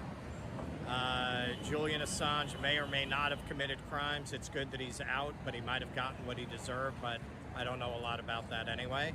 The problem is not with Joe Biden. The problem is not with the Democrats. The problem is with you, my friends, the fault lies not in Joe Biden, but in the voters. That is the story here at the Pod Save America live show, which these people mostly didn't remember what they paid for, but the common answer was about $100 a ticket. So, I don't know. We're all doing something wrong. So there you have it. That's the way it is here That's in right. New York, June 30th, 2024. Yeah, sorry, folks. The sound is a work in progress, but For the clip, I I- think I can tweak it pretty. I feel pretty confident that I can tweak it. yeah. Okay, I put so much time into the mashup, and I said, "Oh, this will be easy," and I didn't think about what a mess the sound was going to be to fix. So I'm yeah. pretty sure for the clip version I could tweak it, but it was audible. I mean, it was just your levels were too high, and that made it tough to mix without the Right. Well, distortion because becoming a with factor. them, like, even if, see, that was the problem. Even if they're low, it would be fine if I were at the same volume and then I could just jack the whole clip. But because it was at such different levels and there just wasn't enough time to fix that. Yeah, I think I can get it to be. I think I can. I feel pretty confident. I've been a video editor for 17 years. I feel like I could be the what's the guy in Pulp Fiction, Mr. Wolf, on that. Yeah. What a ball club. Yeah. I could be the Harvey Keitel on that. So you'll clean up the mess. Yeah. Clean up the mess. So we both made this observation, and you can now, because this is the first time you're really seeing this footage. Yeah, it's like the Nikki Haley rally, man. Like, do I hate these people? No, man. They're so ignorant. They're so beyond having any real awareness. I wouldn't even know where to start. I wouldn't even know where to begin. Like, they're just completely in that bubble where you don't have any real control over your government, and that's okay. That's okay. That's acceptable. In this world, politics are aesthetic. And something I thought was very revealing about the class, that people to whom these politics appeal are drawn from, is this was a quick cut. I didn't include any of those. I asked most of them how much they paid, and most of them couldn't remember. They weren't sure. Oh, I don't know, something like 100. Now, if that money is meaningful to you, you remember. You remember. Oh, yeah. But if this is just $100, $200, whatever, like it didn't even register with them what they paid for it. That's how little this was. And not coincidentally, they think the economy is good. Right. Yeah, exactly. And on the Assange thing, I mean, I think part of the reason why they were so divided, by the way, that was the most hilarious part. Is he a political prisoner or is he a traitor? Well, both. Oh, I've got a lot more on that. It's funny. This is the quick cut. But yeah, I mean, the thing about the Assange thing that I think it, explains why they were so sort of non-committal on that. I think a lot of people, especially the younger people in the crowd, probably just didn't really understand what exactly he did beyond the 2016 DNC leaks, if they even remember that. Like those two young guys, I don't even know if they would remember that. But so many of these people developed a politics after Donald Trump became a candidate. Right. Like the center of so many of these people's politics is Donald Trump. Right. That's why every answer they revert to, or every tough answer, is, well, what do you think Trump would do about Israel, Gaza? Yeah, right. Because he's the center of their whole understanding. So, you're talking about WikiLeaks, an organization dating back 10 years before Trump became president. Those first major, those first major leaks just happening so far before they were even really political people, right? That seems to be a common denominator amongst the Pod Save crowd and amongst, some of the, like, John Oliver, right? His show really took off, well, I don't even know when his show started, but it was around the time that Trump came onto the scene. Yeah, no, a lot of them mentioned John Oliver. They mentioned Jon Stewart. Obviously, Maddow came up a lot. That's it, man. They're in that bubble, which as you know, I've written about it, I've talked about it. I was in that bubble too, but it was a very different time, and there wasn't as much evidence available that this is all bullshit. The Bernie campaign showed it was all bullshit, and I promise you, almost all those people were for Hillary, and that's a big part of why they have these politics. Because if you were for Hillary, nothing changed, because you didn't sit there and watch the Washington Post write, what was it, 16 negative articles in 16 hours about a candidate. You never had that red pilling because they didn't do it to your candidate. And even if you were aware of it with Bernie, well, let's face it, you thought it was justified, right? Those Bernie bros, right? So it didn't reveal to you the true nature of the system that it did for people who supported Sanders. Now, you could argue the lowest form of scum are the people who were for Sanders who still didn't get red pilled, who just went the second the tide shifted. I'm with her. Go, lady, go. You probably have some of those there too. But yeah, it's a very comfy crowd. And I will say, you saw this at the Bowman rally, and you saw that here. That is the million white person march right there, man. I told you, I called you from the line. If there were 10 black people on that whole line, it was a lot. Yeah. There were a smattering of Indians here and there. I didn't see one Asian person. I'm not saying, Indians are South Asian, but other Asian, no.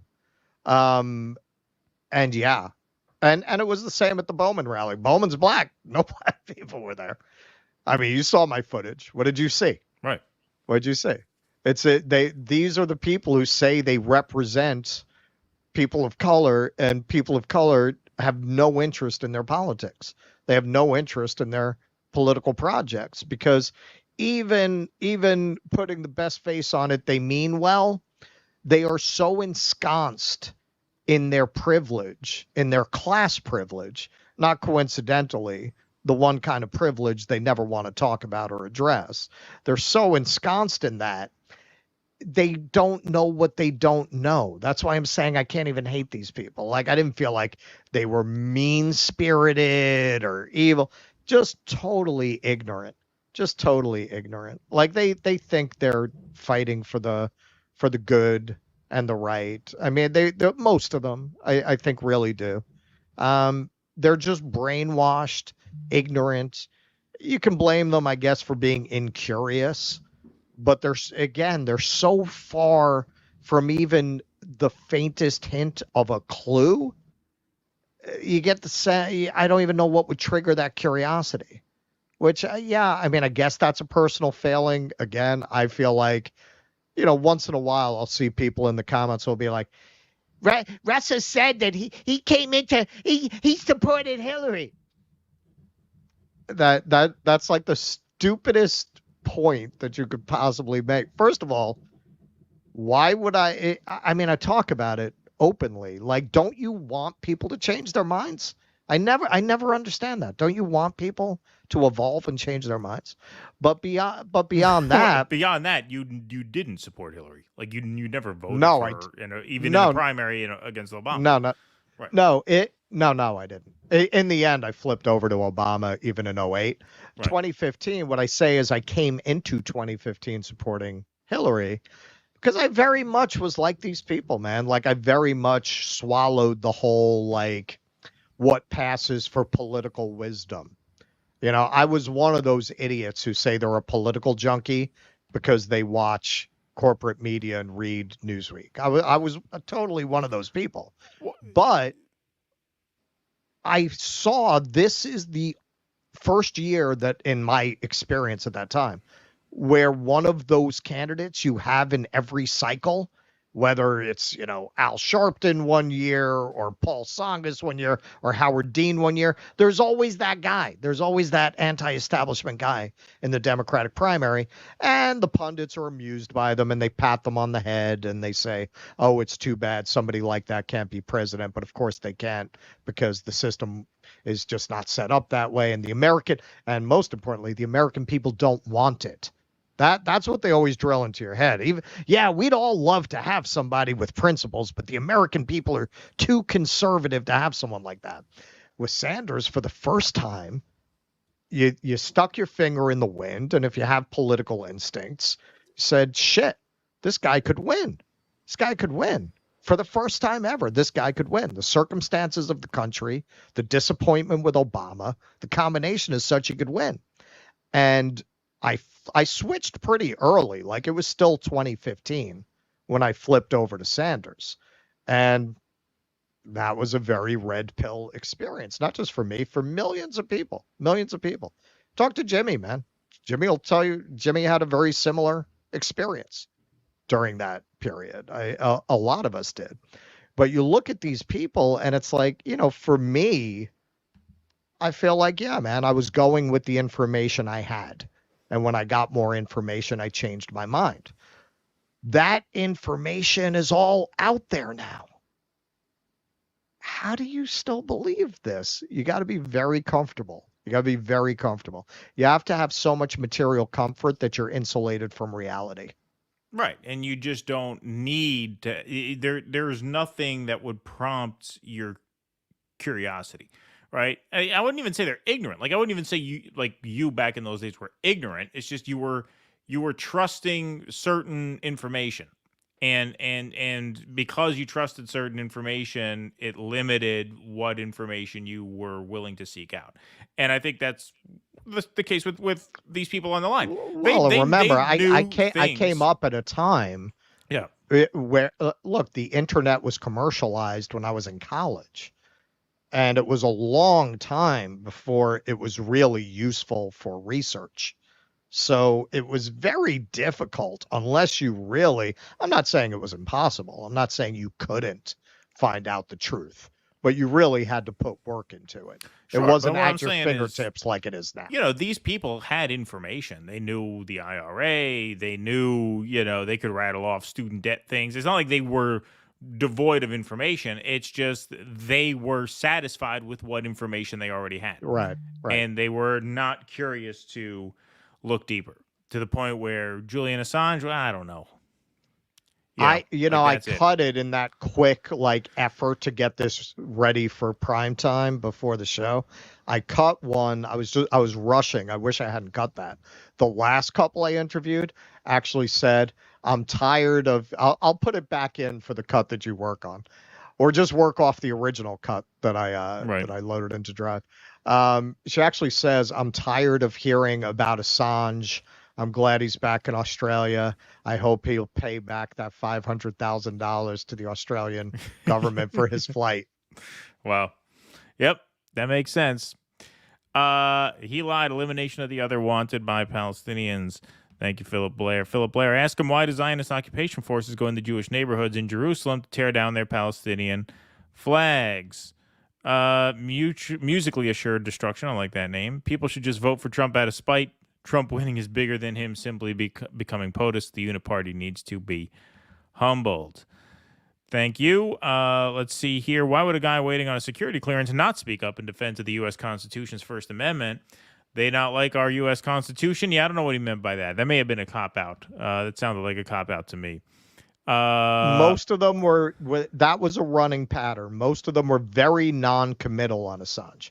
None of them would say that was a travesty of justice, but none of them would say he should rot in prison.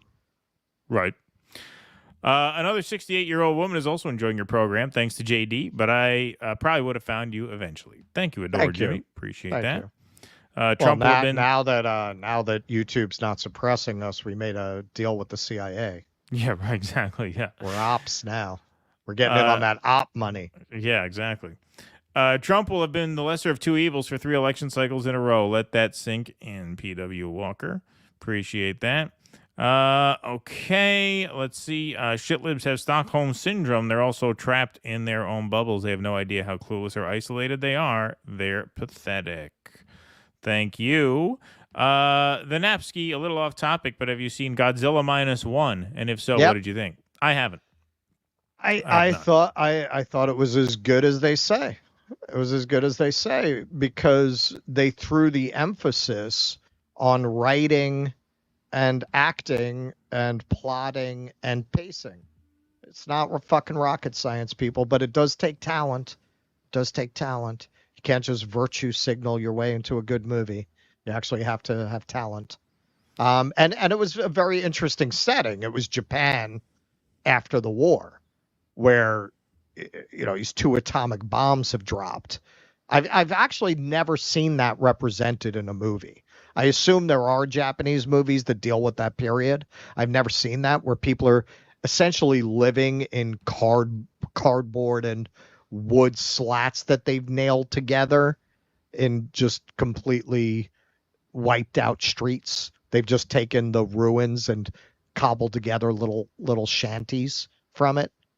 So, like, to take a Godzilla movie and give it that kind of really, really heavy setting and to do that well, it just gave the movie an emotional weight and a heft that you don't expect from the genre. Yeah, I have not seen it yet, but I would like to. Yeah, it's my on kids are Netflix into the now, I Godzilla think. stuff now. Yeah, it is. If you think Joe Biden is senile, you ain't black, says His Highness. Yeah, exactly. Not bloody likely. Thank you. Happy Canada Day weekend, lads. Is that what the fireworks was in reference to? Do you guys do fireworks up there I see. for Canada Day? Maybe that was what it was. But thank you for that. Mary Beth Hewitt became a YouTube member. Thank you for your support. Appreciate that. Why would a public defender support Kamala Harris for VP? Yeah, interesting. That's a good question. Do you think not having to vote is part of the drama in the USA? In Australia, if we don't vote, we get fined. Yeah, I know. Yeah. Some places have that compulsory voting. I'm not for that. First of all, vote. Okay, so this is the other thing. You could tell why this country doesn't want people to vote. The lines for voting are long now when only, 40% of the people vote? Imagine if you had compulsory voting. Imagine if you had mandatory voting, how long those lines would be. You'd be there all fucking day if everybody voted. The lines are too long as it is. Well, they would have to actually put money into providing proper election infrastructure. Yeah, that's true. Let's see if they would match that. It is like deja vu for me, for the Turkish politics before the last year elections. Some people don't know what their priorities are in life. Russell, I was amazed how patient you were. I could not hold myself. You know, it's interesting. I mean, he talked about it the same way I talked about the Nikki Haley people. It's not, you don't really get impatient with them when you're in person. You feel the opposite. You feel like obligated to be nice. You just feel 'cause bad. There's an You innocence feel about bad. them. Yeah, exactly. Yeah. Exactly. That's not like the cowbell people, where they're very aggressively trying to attack you. Right. Like, these people are very mild. They're very mild-mannered, and they're just ignorant. They're just ignorant. It's like stomping a puppy. Yeah, exactly. You know, Like, like you they don't feel the don't. need to do it. Nah, they don't know any better. Yeah, and they're nice. Like, they're not obnoxious like the cowbell guy was. Like, they're Right. very friendly. Like, the Nikki Haley people were like that, too. They're just very friendly. Like, you don't feel a need to go at them. You get that out here. Like George in Seinfeld says, I'm much more comfortable criticizing people behind their back. Right? Right. Yeah. This is it. They really think, because it's what has been drilled into them, they think they're fighting for democracy and against fascism. They truly believe that. They don't realize that the kind of ineffectual, feckless, liberal politics of aesthetic gestures that they represent and that they have embraced, whether consciously or unconsciously, is the reason we're on the verge of fascism. They never get there. And certainly they don't listen to anyone who would tell them that. Right. Exactly. Susanna, great debate analysis. Great show tonight. Love you guys. Thank you, Susanna. Thank you, Susanna. Appreciate that. very much. All right, folks, that is our show. We appreciate you all very much for being here. Thanks to everybody on Rumble. Thanks to everybody over on YouTube. Like I said, appreciate you all. We knew this was going to be kind of an epic one, and we hope we did not disappoint. If you want to come and hang out at the after party, come over to Rumble. You can go to dodissidents.com/Rumble. That takes you to this live stream right now where we will have a Q&A following a 5-minute intermission. So if you want to call in now. We will take some calls. Patreon members, paid Substackers, and paid Locals members have call-in access to that Q&A. Everybody is welcome to watch over on Rumble. You can sign up and support this show at patreon.com/DoDissidents. It helps tremendously.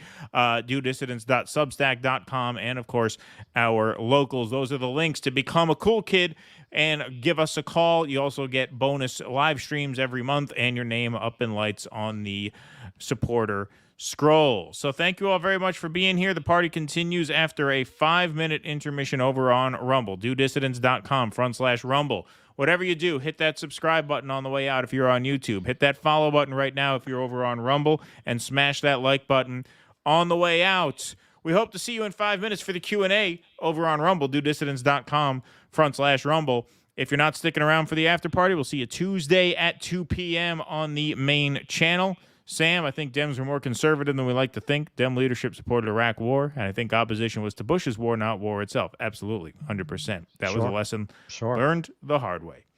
All right, folks, we are out of here. We will see you in Rumble Land in 5 minutes for the Q&A, so head on over, DoDissidents.com/Rumble. That takes you to the screen. Yes, you have to go there. Some person emailed me. I waited for the YouTube to switch over. It won't switch over by itself. You got to go there. So you got to, if you're on YouTube, you got to go to that link right now. And we will see you for the Q&A in 5 minutes. Thank you all very much for being here. Thanks to Jake for your help in the booth. We will see you all when we see you again, be it in 5 minutes or on Tuesday. Until then, be safe and be well. Courage. Please clap.